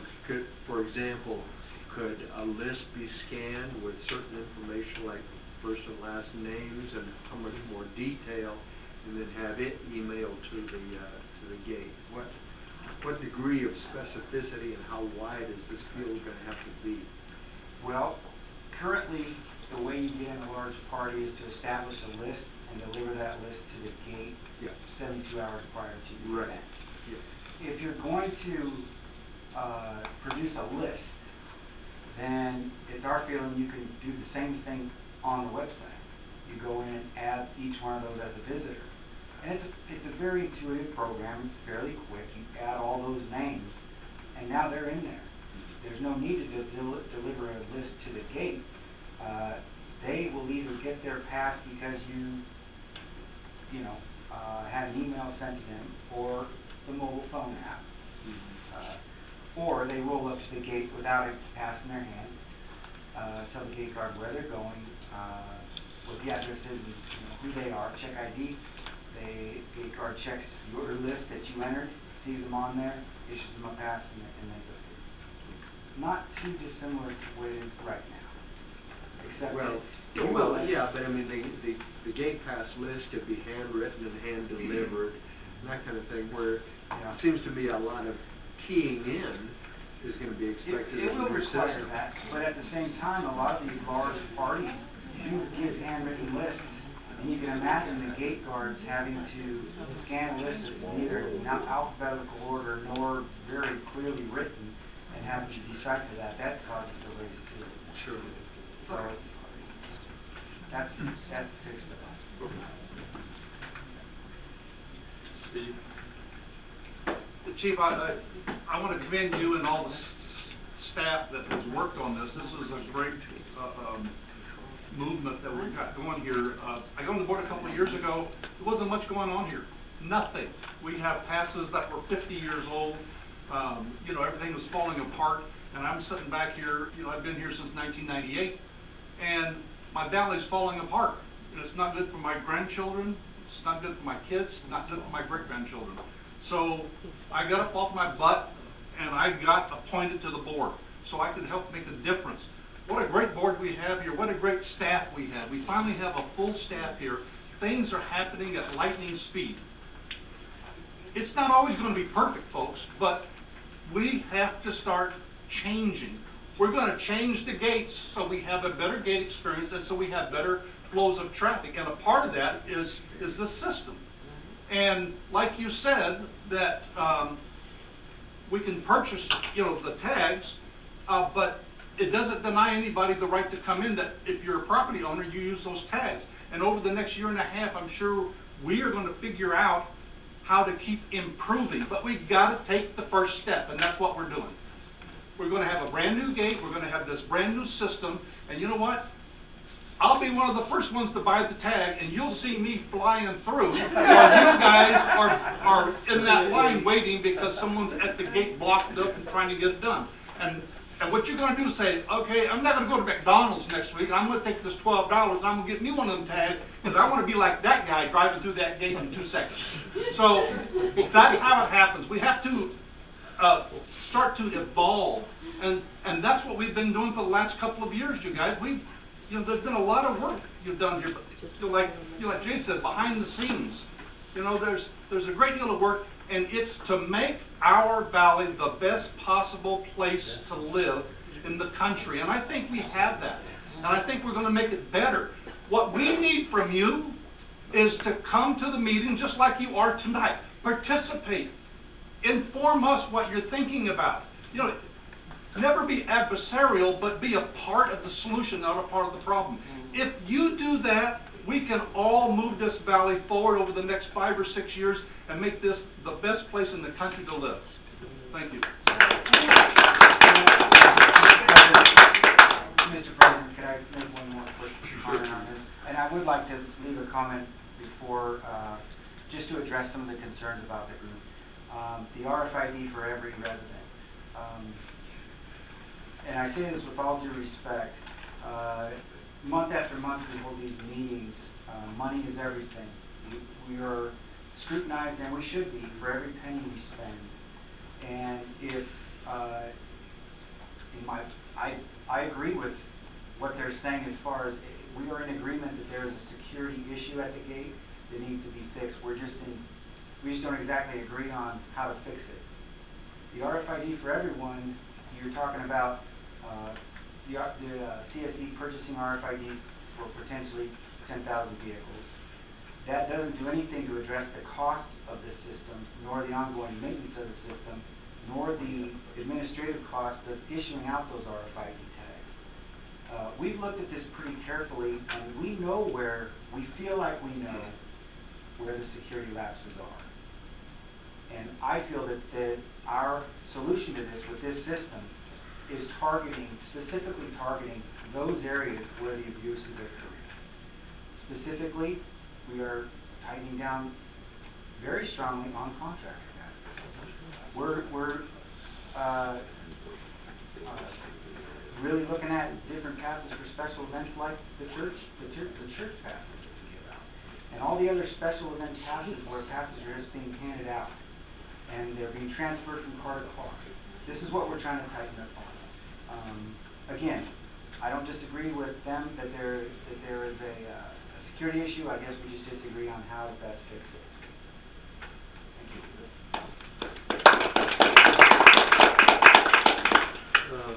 Chief, I'm just gonna, I'll mirror your comments as well, Chief, because I wrote some of those down as well. I'm struggling with, you know, the comments that were made about a full lockdown, right? You put everybody with an RFID, you've got control, right? If you don't, you know, you've got partial control. I agree with what Steve said also, that, hey, you gotta start somewhere, right? I've already mentioned that we're kind of working with the BBSA, and you know what, those amenity cards weren't free. I think they were $25, if I remember. Somebody seconded me on that, I think, right? You get them? I guarantee when they go to replace those amenity cards, they're not gonna be free. Right, so you're gonna pay for them, they're probably gonna have to have an RFID in them over there, right? But it was one-time fee. What's No, that? It was a deposit, I think. It was a deposit, One right, time. right, It was a right. $75 deposit. I get it, I get it, right, I get it, I also understand, and you heard it from the chief, members don't mind, they don't have any feelings, right? There's a cost associated to it, of doing this stuff. I don't know how we give everybody RFIDs, I'd sure like to do that, but I understand that there's a cost associated with that too, alright? Steve mentioned that, the ease of getting in and out of the gate, right? That RFID, you know, pass from BBSA might come sooner than later. And then we will have to say, hey, you're gonna show your BBSA card, amenity card to get in to get scanned, and then you're gonna have to go get one. Or do you go pay your $12 sticker, come through the gate? And I don't know if, you know, it tracks 3 cars in a row, so that arm will stay up. 3 cars ahead, if all of them have active passes on the RFID, so pretty much will be flying through there, right? 10,000 cars in one lane, we're gonna be flying through? You're not gonna get 10,000 people in there. Right? So, with that stated, I'll go ahead and make the motion. I move the Board of Directors adopt Resolution 1920-01 and set a fee for radio frequency identification tags, $12 per tag, with an annual renewal of each tag of $12 per year. I'll second, please. I have a motion and a second. For roll call, please, Kristen. Director Barron? Aye. Director Quinn? Aye. Director Roberts? Aye. Vice President Pons? Aye. President Carlin? Aye, that motion carries. Okay, moving on to action items. A, year 2019-20 taxable items. Ahmed? Thank you, President Carlin. In order to place special taxes, assessments, and standby charges for the next fiscal year, the district is required to adopt resolution that establish the dollar amount for each of the taxes, assessments, and standby charges, and this is required annually. Those various taxes, assessments, and charges are a $75 per parcel per year special tax for the gate operations, and $80 per parcel per year special tax for police protection services. You also have a $340 roads assessment for maintenance and improvement of district roads. There is a improvement district number 2 water bond. This is an ad valorem tax that is calculated, and it is to repay the bond debt service. For the original bonds were authorized in 1971 and recently refinanced in 2016. The tax rate that was calculated is 0.0009768% per $1,000 of assessed value. Additionally, there is a water standby charge of $40.28, and that is on the unimproved parcels that currently do not have a meter and do not receive service. And then there is a sewer standby charge of $59.96, and that is on unimproved parcels that are in the sewer service area but not receiving service. That concludes my report, and I'm available for any questions. Okay, so I think how I'd like to handle this is one at a time. Okay, let's do that. And we'll start with the first one, the special tax for gate operations fiscal year 2019 at $75 per parcel. Start with public comments. Isn't that the same thing they already have? Yes, it's exactly, there's no increase there. Readopting it, yeah. Yeah, it's just readopting it for this year. That's what I thought. It's already there. Any public comments? Okay, Jane? Frank? Terry? No. Good. Me? None from me. Entertain a motion. I move the board adopt resolution 1920-02, setting a special tax for gate operations for fiscal year 2019-20 at $75 per parcel. Second. We got a motion and a second. Christie? Director Barron? Aye. Director Quinn? Aye. Director Roberts? Aye. Vice President Hahn? Aye. President Carlin? Aye. And that motion carries. Item 2, adopt resolution 1920-03, setting the special tax for police protection services at $80 a parcel. I don't think there's a change on that one either. No. Any public comments? Jane? Ray? Terry? No. Steve? No from me. Entertain a motion. I move the Board of Directors adopt resolution 19/20-03, setting the special tax for police protection services for fiscal year 2019-20 at $80 per parcel. Second that. We have a motion and a second. Christie? Director Barron? Aye. Director Quinn? Aye. Director Roberts? Aye. Vice President Hahn? Aye. President Carlin? Aye. That motion carries. Moving on to the third one, adopt resolution 1920-04, setting the road assessment at $340 per parcel. I don't believe there's any change there either. Any public comment? Zach? All right, let's try this. Hello, Zach Crum again. Okay, so at the infrastructure meeting, I think 2 months ago, I was told there was no funds for non-motorized transit.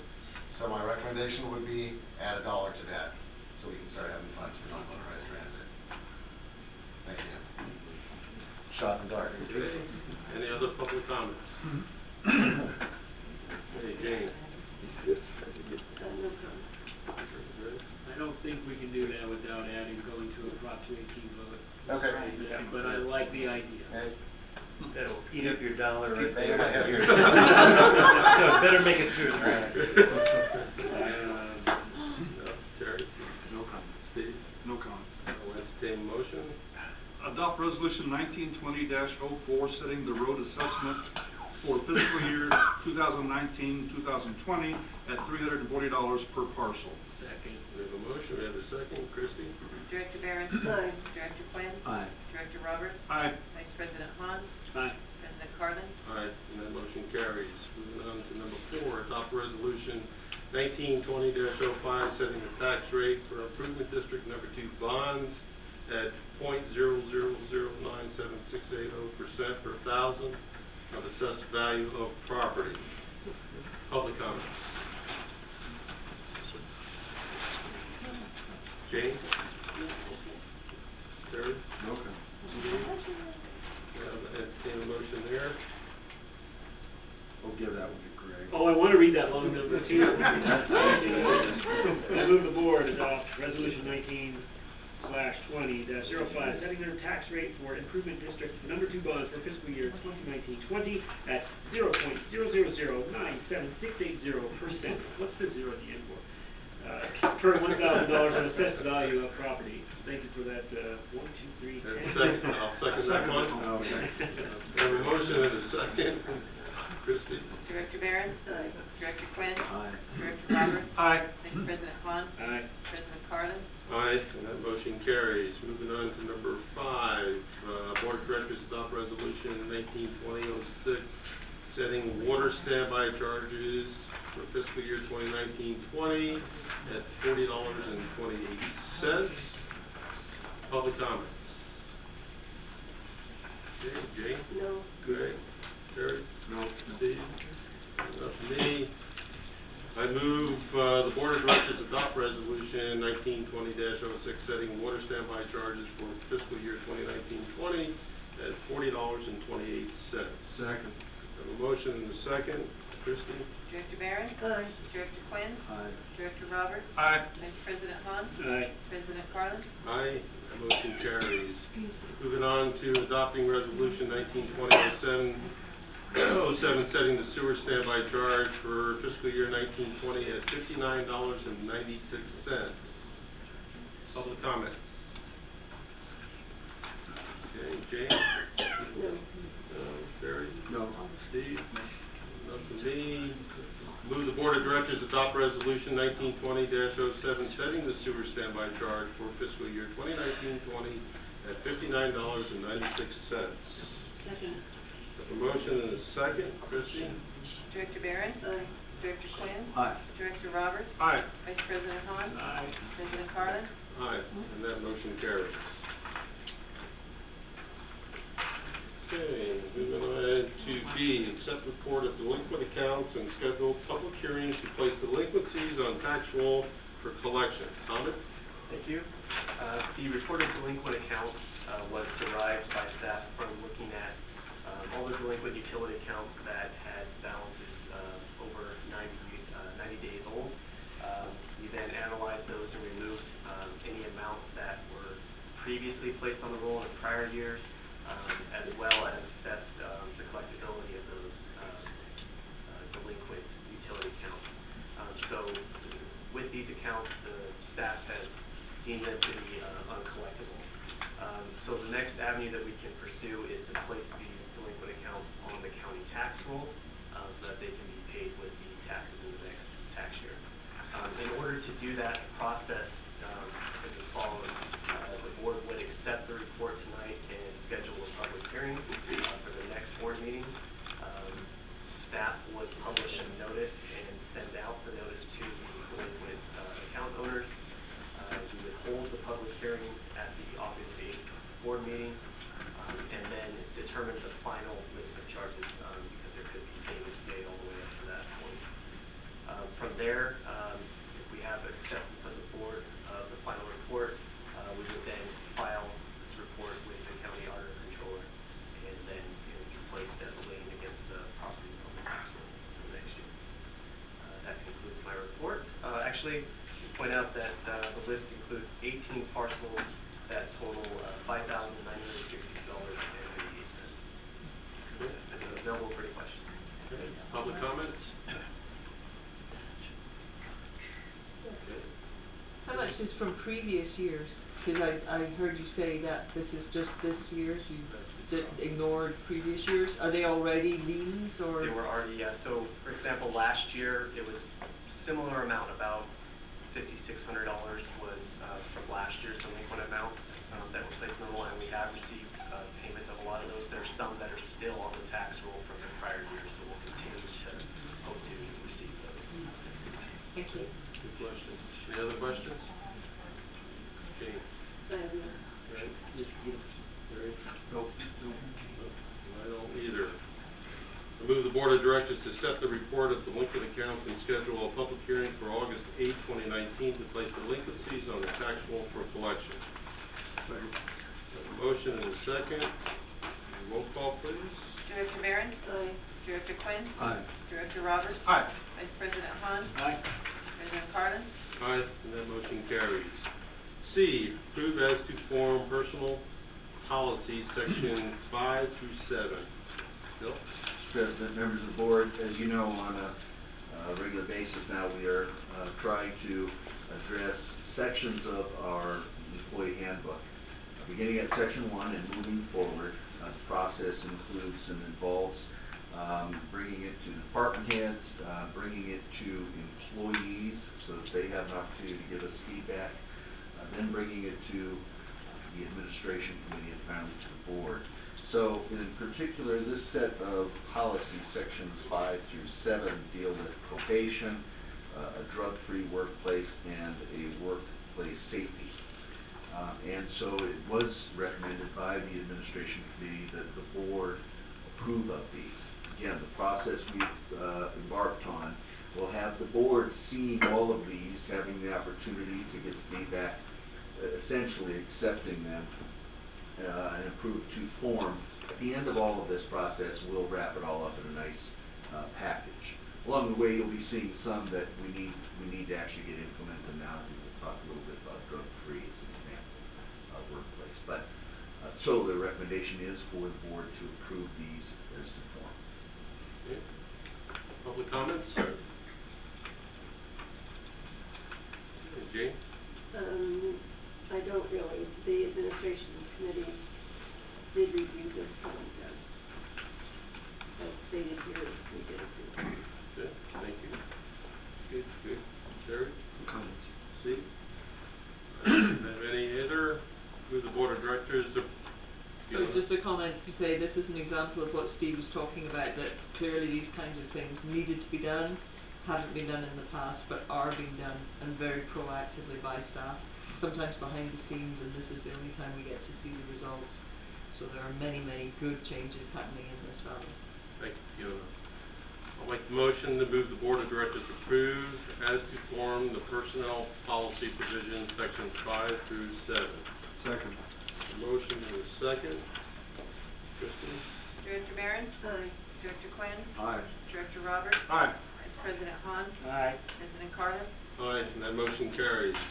D, adopt resolution 1920-08 approving drug-free workplace policy. Bill? Mr. President, members of the board, this is the policy that we are asking for you to adopt. And this is an example where sometimes we need to get current now and can't necessarily wait till the end of the year to put it nice and neat, if that makes sense.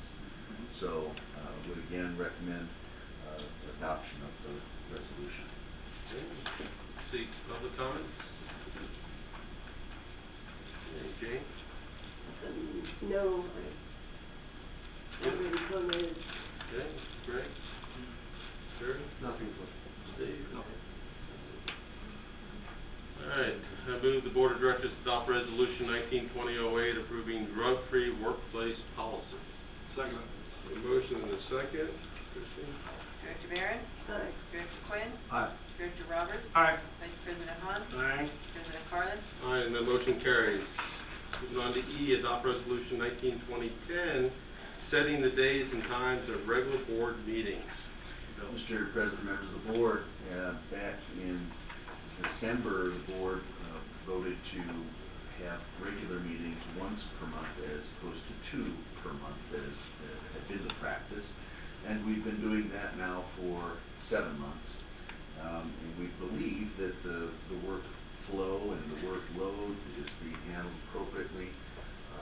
So the board has choices as to whether they wish to continue this in either a temporary or a more permanent fashion. Temporarily, what we've been doing is from the board having a motion and extending the approach or the schedule of one meeting on the second Thursday of each month. We've attached a resolution that you could consider that would make it that a more permanent thing via our code. Our code currently says the second and fourth Thursday. And we've been effectively waiving that, if you will, by board action to cancel the second meeting of the month. And we've been doing it now for 3-month stints. So we bring it up because we are due, if nothing else, for another 3-month extension of that approach. Okay. Public comment? Okay, Jane? No. Greg? There's a notice in the Tehachapi News that would have to be changed if we do change this. That could be easily overlooked. There's a notice in the news that talks about every CSD's board meetings in the local area. And it Oh, would yeah, we would, update that. the Tehachapi News, thank you. That's not Okay. Terry? No comment. Steve? Yes, I do have some comments. Just let the public know, because we have some people here, that we were meeting twice a month ever since I've been on the board. And that's because we had a short staff and things weren't getting done, and we had to somewhat, in a way, micromanage what was happening here. We got a great staff. We got a full staff. It's not necessary. What we found was that by meeting twice a month, the staff wasn't able to do their work because they were preparing for the friggin' next meeting, and we were just going in circles. We weren't getting anything done. So now that we have a full staff, we have great great people working. We don't need to micromanage anymore. What we need to do is to work on policies and exactly what's happening now. So that's why we do that, and I'm all in favor of a permanent resolution to change it from the 2 to the 1, and let's keep moving forward like we're doing. Steve? I make the motion. I move that the board adopt resolution 19-2009, setting the day and the time of regular board meeting for the second Thursday of each month at 6 p.m. Second. Motion and a second. Director Barron? Aye. Director Quinn? Aye. Director Roberts? Aye. Vice President Hahn? Aye. President Carlin? Aye. The motion carries. Moving on to F, approved job description, accountant 1 and 2. Ahmed? Thank you, President Carlin. The administration department currently has a vacancy in an accountant position, and prior to filling that position, we were required to have a job description approved by the board. Staff diligently examined similar positions at other agencies and then tailored down any of those job descriptions to match what our particular needs are for the position. And so what you have before you is the accountant 1 and 2 job description. That concludes my report, and I'm available for any questions. Okay, start with public. Public comments? Hey, Jane? I have no question. Greg? Eric? Good. Steve? Good. Good too, I like them. Move the board of directors approve the job descriptions for accountants 1 and 2. Second. Got a motion and a second. Christie? Director Barron? Aye. Director Quinn? Aye. Director Roberts? Aye. Vice President Hahn? Aye. President Carlin? Aye, that motion carries. Consider infrastructure committee staff assignment recommendations regarding water retention. Bill? Mr. President, members of the board, the infrastructure committee has had some conversations led by Chairman Roberts relative to water and retention in the valley. The last meeting had them forwarding to you a recommendation, and I'll try to paraphrase it, I guess, which is that we should be beginning to look at, undertake, analyze, evaluate, research water retention. And so the visual I've used is as Four Island and Jack's Hole and Cub and Surprise Lake, as all of those fill and it flows out of Four Island Lake down Sycamore Canyon to lower elevations, that's water that could have somehow been put to use here. And it's in that idea that I think they've come up with that recommendation for this board then to give us direction along those lines. So I'll leave it at that point, and perhaps Director Roberts can add. Okay. Any other comments you want to add to that? Sure, yeah. Jay Carlin and myself were on the infrastructure committee, and we're looking at the valley and how can we better improve the valley. And obviously water is like liquid gold. I mean, so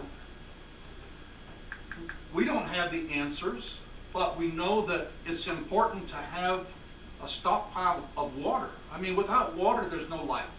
Without water, there's no greenery, there's no plant life. I mean, there's no wild animals. So we need to be thinking about this going into the future. How can we improve our valley here? And water retention is an important factor because I watched the water going over Four Island overflow, and it just flows down and just disappears. Somebody down below gets the benefit from all that, and we're talking about millions of gallons of water, on a wet year. So we're asking for approval to start analyzing and trying to figure out what's the best method, what should we do. Maybe we end up finding out that we can't do anything. I don't know. But if we don't have forward thinking about our valley, then we're going to be in big trouble down the road. And so I support this. We recommended it, and we'd like for the board to take some action so we can start moving forward with it. Okay. public comment? Great idea. Thank you. Jane? Yes. Pilgrim did a study of possible retention sites some time ago, and then they did a follow-up study a couple of years later. I just don't want the wheel to be reinvented. Correct. And time and money wasted. That was food for food for Food growth. Yeah, food growth. Paul Sarn. Are those reports still available? Yes. Right. So, I think it was just bullish to oppose this, examination of increased storage. However, the valley is nearly at full capacity of people, and, we have never run out of water, we've never even been close to running out of water. So, you would need some, of course, there'd have to be return on investment or cost benefit analysis, so we can't go spending $20 million we don't have, of course. I know I'm hyperbolizing a little bit. I know that the running water down Sycamore Canyon looks to be a waste, but what would we use that water for if we kept it? Those would have to be factored in. But because we just had a really bad drought, and there could be another one in our future. There could be a worse one in our future. But let's not have a solution in search of a problem, is my concern.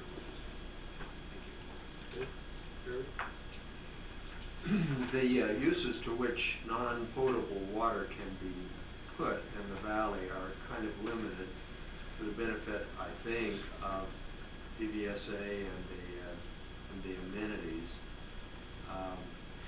I would certainly hope that we could put some sort of a cap on the amount of staff time and money that went into this project, because it could conceivably get into a big rabbit hole, and I think we've got other stuff to do. Okay, I don't disagree with anybody's comments, because we're not advocating to go out and spend a bunch of money. We're advocating to start looking into the feasibility, or if it even makes sense. And maybe you don't have to have new your retention areas. Maybe you enlarge Jack's Hole. Maybe you dredge out Jack's Hole. Maybe you find out from BVSA when the last time they dredged out Four Island Lake and Cub Lake, because filtration comes in from the rain and it starts filling up these bodies of water, and you think you got a whole bunch of water, but actually the bottom has come up 2 feet. So we need to ask these questions, and that's why we're asking for this to get started, so we can start researching all of these issues to find out how we improve. Did you know that as large as Four Island Lake is, if you dredged out the siltration that probably has built up about 2 feet, if you dredge that out, how many more acre feet of water do you have in the same body? So that's what we're talking about. We're not talking about making a whole great big new lake someplace, but just to analyze everything that's going on in the valley, how we can improve our lot. And if we're not forward thinking, you guys, we're going down. And as long as I'm on the board, I want to try to forward think how we improve. And we have the staff to do it, and so I would recommend approval. One of the other ideas that has come to mind as we kind of pondered on this is, what, if any, recharge potential is there for our valley aquifer? Does that exist? Exactly. So it hopefully might have some other beneficial use that works for us. So I throw that out there because it's a little bit different from just thinking of some of the amenities and or the golf course and so on, and it might serve to bolster our own water supply.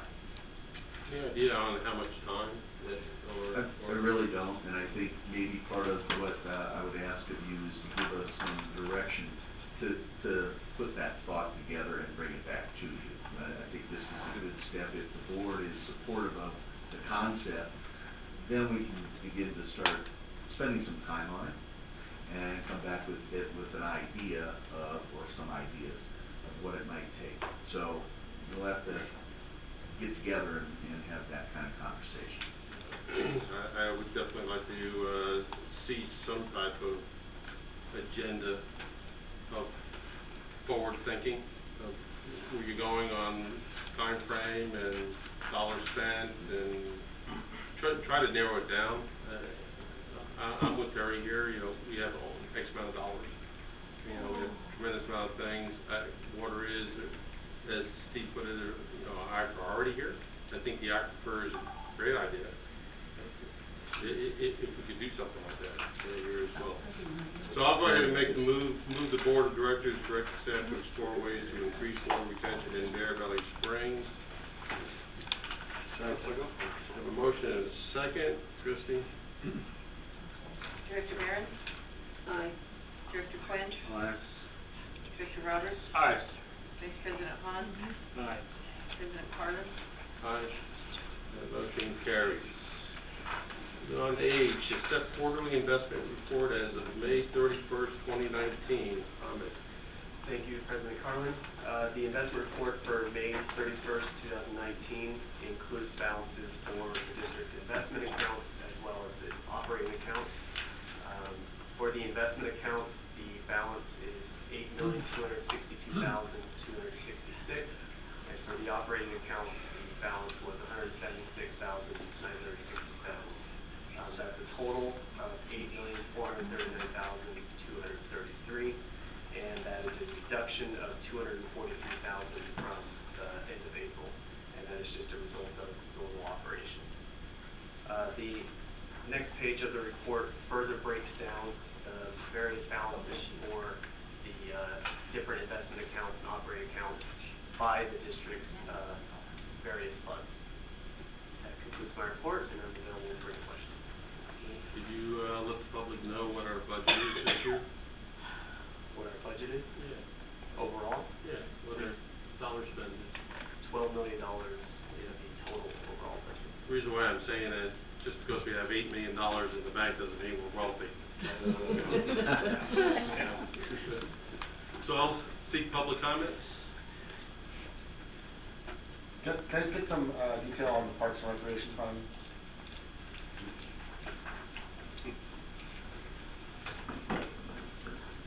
So the balance in particular for that fund as of May 31st was $28,613. So, and the way that's funded, again, is the general fund property tax, 7% of that gets transferred over to the Parks and Rec Fund for legal purposes, and then 5% of that 7% is held back for administrative purposes. So, like a lot of the funds, it's the cycles of the revenue. We primarily get the bulk of our property taxes and assessments in December and April. And so this balance being in here is probably a result of the property tax that was received in April, 7% of that sent to the Parks and Rec Fund. So May and June, you know, a lot less revenue come in, so to see that balance. So just a point, so, I can see your brain, you're starting to spin. That Park and Recreation Fund, a previous board had made a resolution that Park and Recreation money goes to lake fill only. So it pays for the lake fills, the water, that they have to fill the pipes up to have the recreation. So that's where all that money is dedicated to. It can't be diverted for anything else. I'll let the board decide to change that. Well, no, there's a lease with BVSA, so it's not likely to happen. Okay. Mutual agreement. Yeah, it's a mutual agreement that requires both boards to agree to get rid of that and do something else, and that's probably never going to happen. Okay, any other public comments? Thank you. Okay, Jane? Good? No comment. Steve? Okay, move the Board of Directors to accept the monthly investment report as of May 31st, 2019. Second. A motion and a second. Christine? Director Barron? Aye. Director Quinn? Aye. Director Roberts? Aye. Vice President Hahn? Aye. President Carlin? Aye, that motion carries. Next area is information and discussion items. We've already done the presentation. Thanks, Chief. I don't think you want to do it again.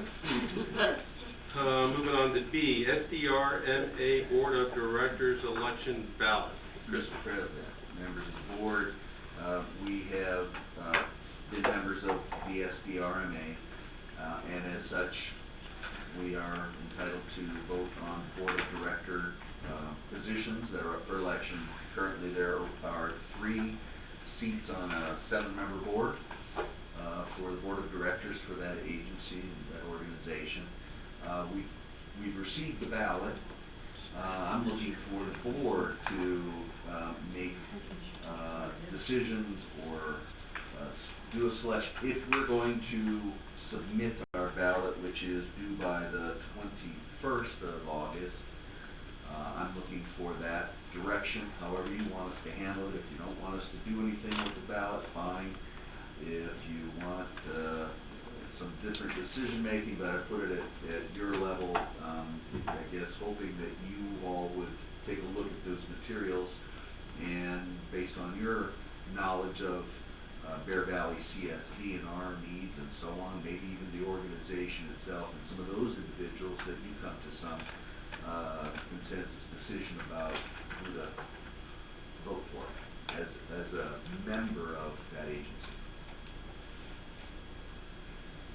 So it's unless, opportunity for discussion at this point, but we look to bring it back for some decision then at your August meeting, because that will be the last opportunity. Bill, you don't have any recommendations? I do not. If the board would like me to prepare some, I could do that for your next meeting. Okay, well, first let's ask for public comments first. Okay, Jane? No, I looked at them and I didn't really have any strong feelings about one candidate or another. I don't have a recommendation on the people, but the SDRMA is a really nice board to be a part of. I'm glad I took the treaties. No comment. I'd like to get at least your feel for it. Okay. Different feel from it. Last time it came up, just different approach, different eyeballs on it. What you think about it, and we'll move from there. Will do. Okay, board comments. Jane? Oh, no, the only thing I'd like to remind the public about would be the Sacred Cemetery dedication in October. October? The Sacred Cemetery dedication in October. October when? 5th or 6th, I can't understand it.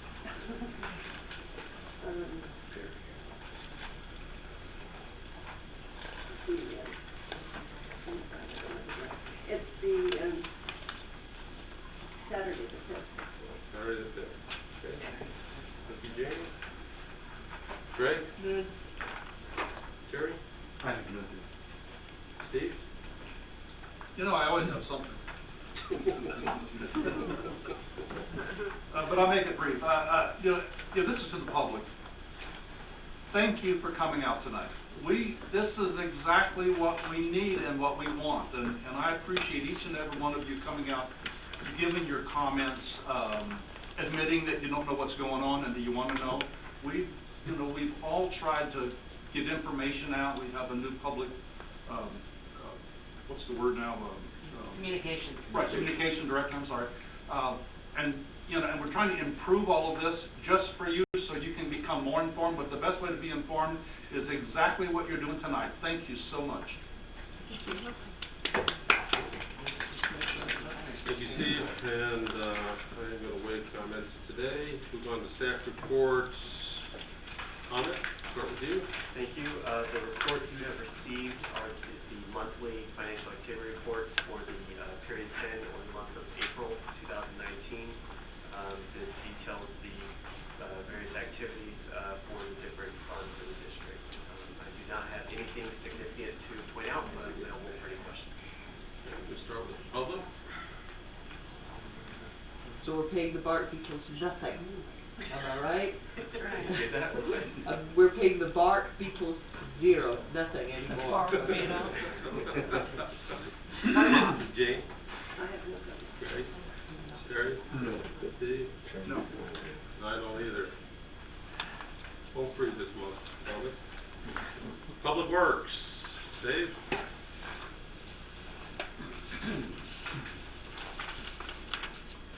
Good evening, Mr. President, members of the board. You have my report for the month of June. There are no significant items that I can think of. I mean, there's a lot going on, but I'm here to answer any questions you might have. Start with the public? Yes, ma'am. Tina Bayer, and I just wanted to thank you, number one, for fixing that one area on Oak Flat, but if you go further up, on the left side, the whole curb is falling down into gullies, and I don't know if y'all saw that. Yep, it is. Okay, good. It's on our list. Okay, good. Jim, I was waiting for you. I was wondering if we're having issues with waste management.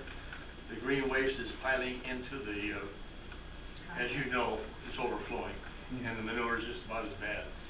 Is waste management not picking it up? Do we have the access of getting more bins and more trucks to take that out of here, or is it, are we faced with this problem for the indefinite future? We're working on it. There's some bin sizes we need to change, which will help a little bit, but they're having trouble getting truck drivers to kind of respond to the contract. That's part of it, and this is my first year here, first spring, and what I've been told by staff is this is typical. I don't know if the size, the volume is necessarily typical, but I've never seen it this bad. We see an influx like this. As a matter of fact, I was talking to Rory the other day, and I said, typically how long does it take to kind of get it back, send it back down? He said, sometimes it's October. I mean, well, that's unacceptable. We've got to figure something else out there. But part of it is the transition, you know, with waste management, and them trying to get drivers, get their CDL licenses, and get you know, all those kind of things, and just kind of get into that rhythm. So we are hauling out more bins from there. I think it's 2 to 3 more bins a day just out of the green waste to try and focus on getting that out of there. I'll volunteer. That area has, I just want to follow up on one thing.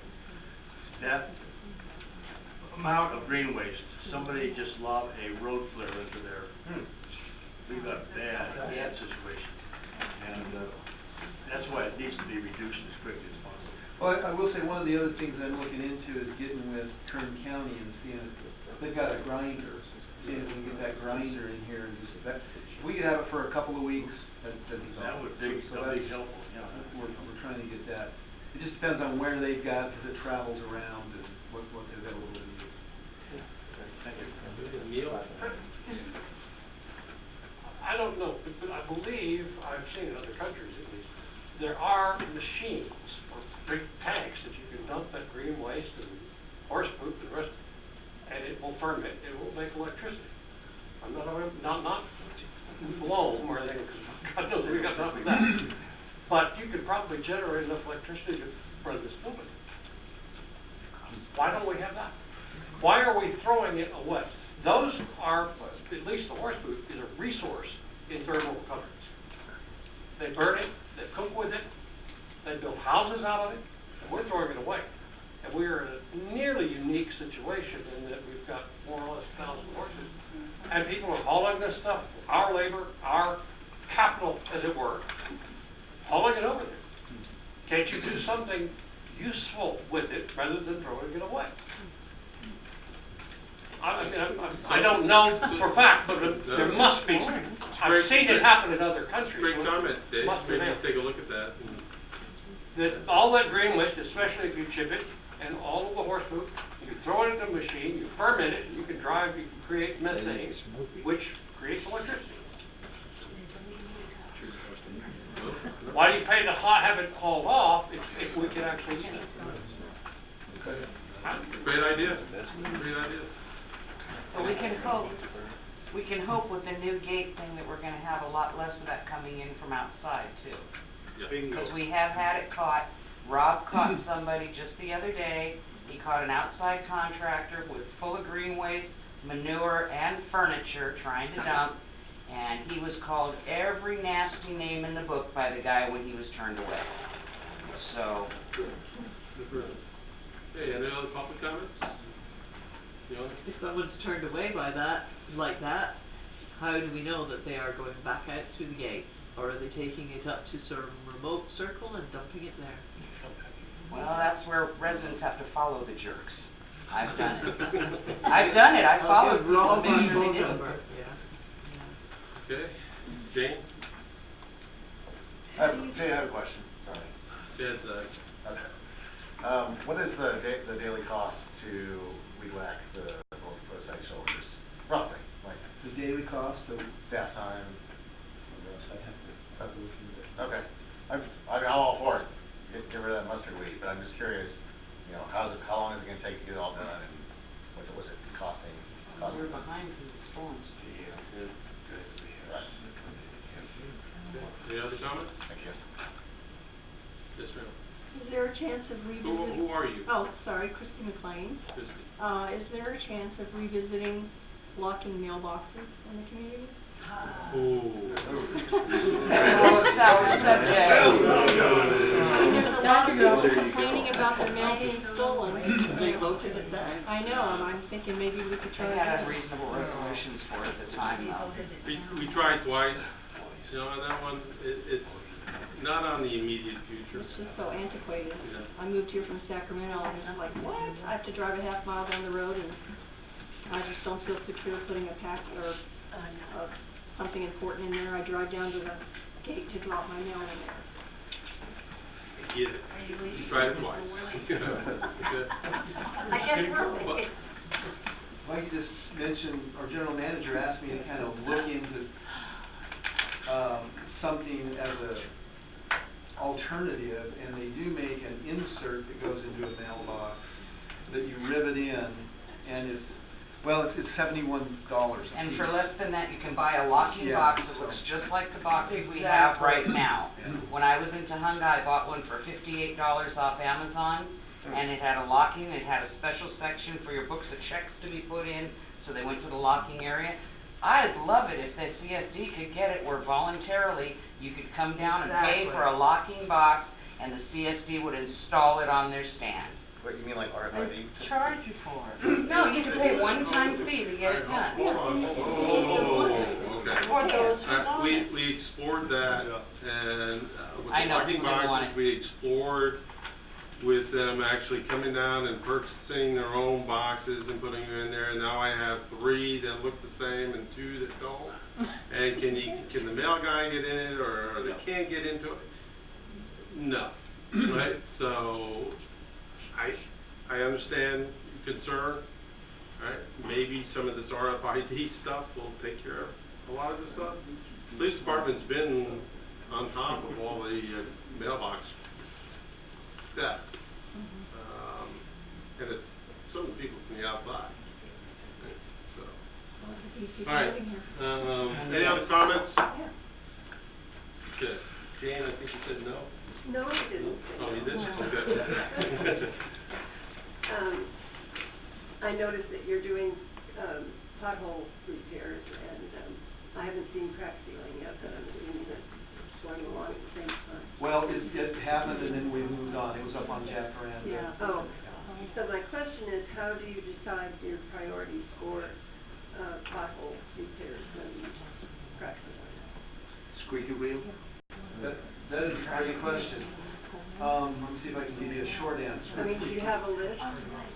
I developed a spreadsheet that has some formulas in it that measures the length of the kind of pothole's been there, the severity of the pothole, the street that it's on, if it's got more traffic, less traffic, if residents have called in, and how often they've called in, kind of how long it's been on the books, safety, deterioration, those kind of things, and then it goes into a formula and spits out a number, and then the higher the number, the higher up on the list it goes. And we just implemented that here in the last month, so, and it seems to be tracking pretty well.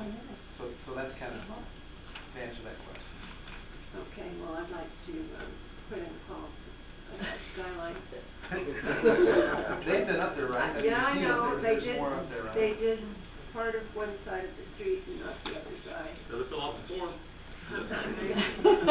Yeah. Right, get one, fill out the form, Jay. Anything else? No. Okay. I have three things.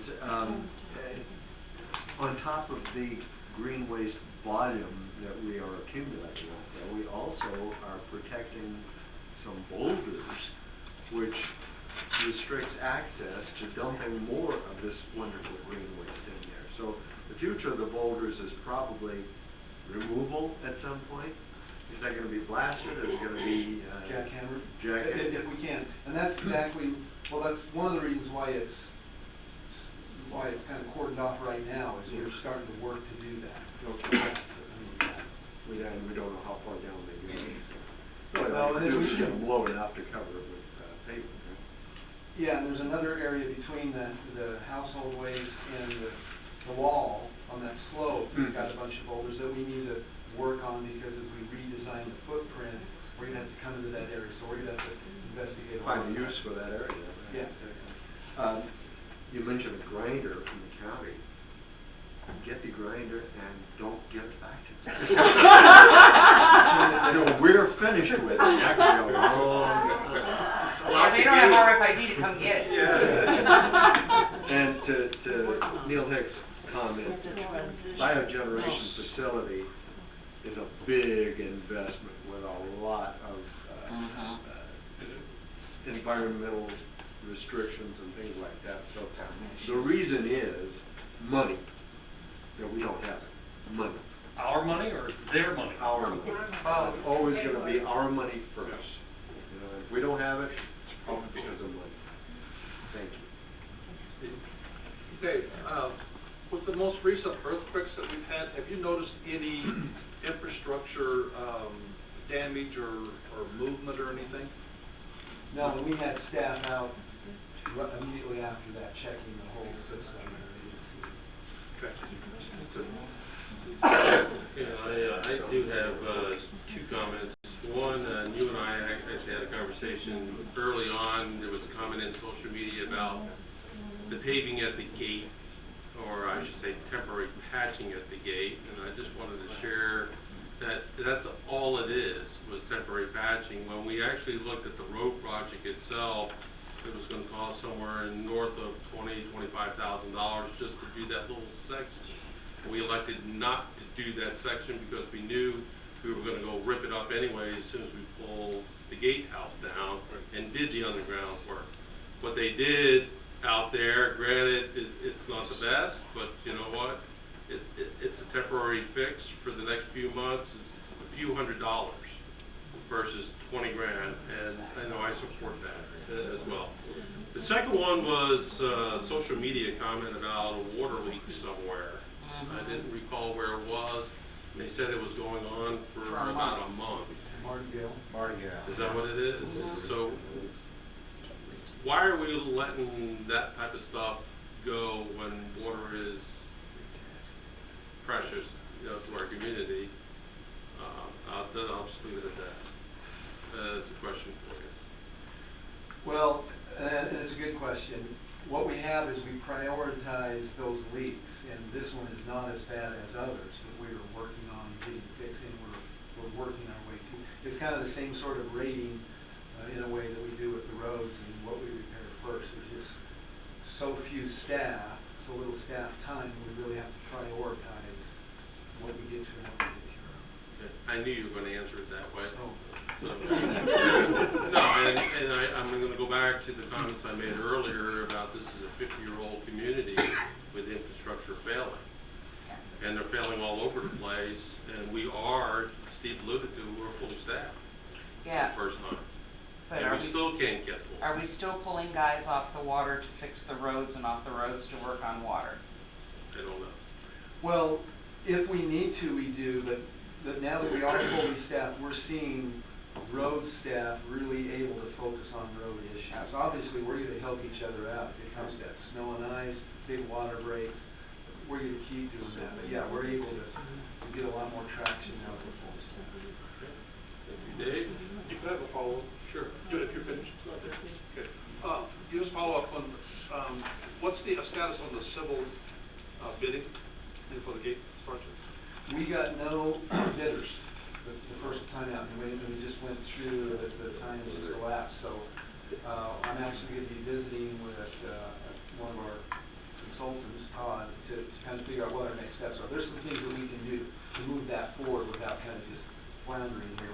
Because if we don't get any, any bidders to come forward, then I know we're under some government regulations, but can we go out and solicit them? That's the question. We can, Director. Okay, so that's gonna be our next step. Okay, so that's the answer. Kind of remove the public bidding process at that point. Right, And, okay. yeah, pursue it. Yeah, because we should be able to get some people in here real quick. Okay. This is just kind of a fun thing, which is the hot patch trailer that you approved purchasing a month ago that was gonna take about 3 months to get here, got here. That's So that was what, Tuesday or something? Yeah, it was right after they did the project at the gate. It was really because they were building some cold mix, the mix, Yeah. it travels at an hour and worked, so yeah, that's gonna be great. Well, Dave said this got here, you and I have a conversation to have here real quick. Fill out the form, Steve.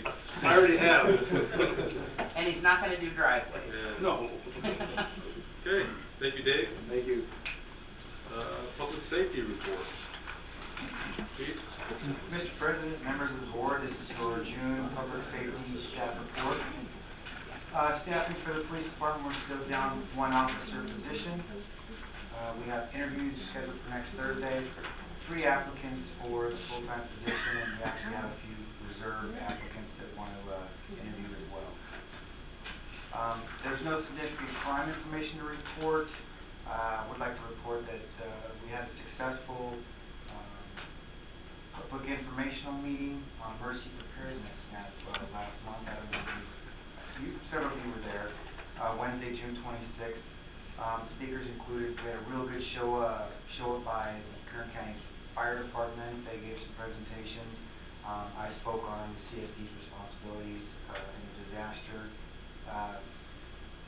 CERT member and DPAC chair Jeannie Taylor gave a real thorough presentation on personal preparedness, and our own Fiona Nelson here represented the Central California Animal Disaster Team, gave a real good presentation on keeping your animals safe.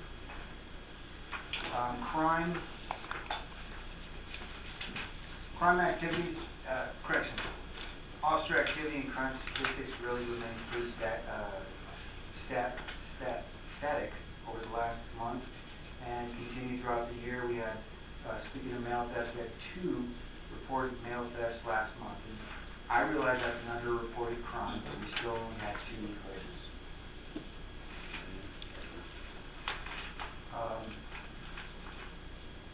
As far as, I just want to make a quick comment on earthquakes, just so the board knows what happens during something like that.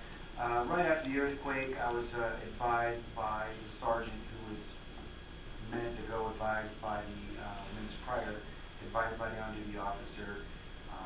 When something like that happens, if we have to call out more resources, we will, but the officer was directed to make his way around the valley as quickly as possible, checking for water leaks and down power lines. That's his job after that occurs, and to report that as soon as possible. So we didn't find any, but that's sort of will be our protocol directly after an earthquake like that. So I'll be happy to answer any questions you might have. Good. Public comments? Jane? What about gas leaks? Well, it'd be great if you could see those, but I didn't get to smell them. Listen closely. He's told to roll his window down. Well, it's frozen. Oh, yeah, we need that the whole day. We'll watch you too. Greg? Terry? Nothing. I'm good. I have a couple of comments. I want to thank your staff for the participation during the 4th of July events. Very, very helpful. I got a lot of great comments that, you know, they were up in public and they were actually meeting and greeting people, which is a really, really good thing, and they were visible, you know, present over there, so thank you for that, and thank you, Seth, for that. That's all I have. President Carlin, on that note, you know, that was, I guess I figured this is a June report, and that was the July 4th festivities, but I can't say enough about the volunteers, the VIPs and the CERT members, for this 4th of July.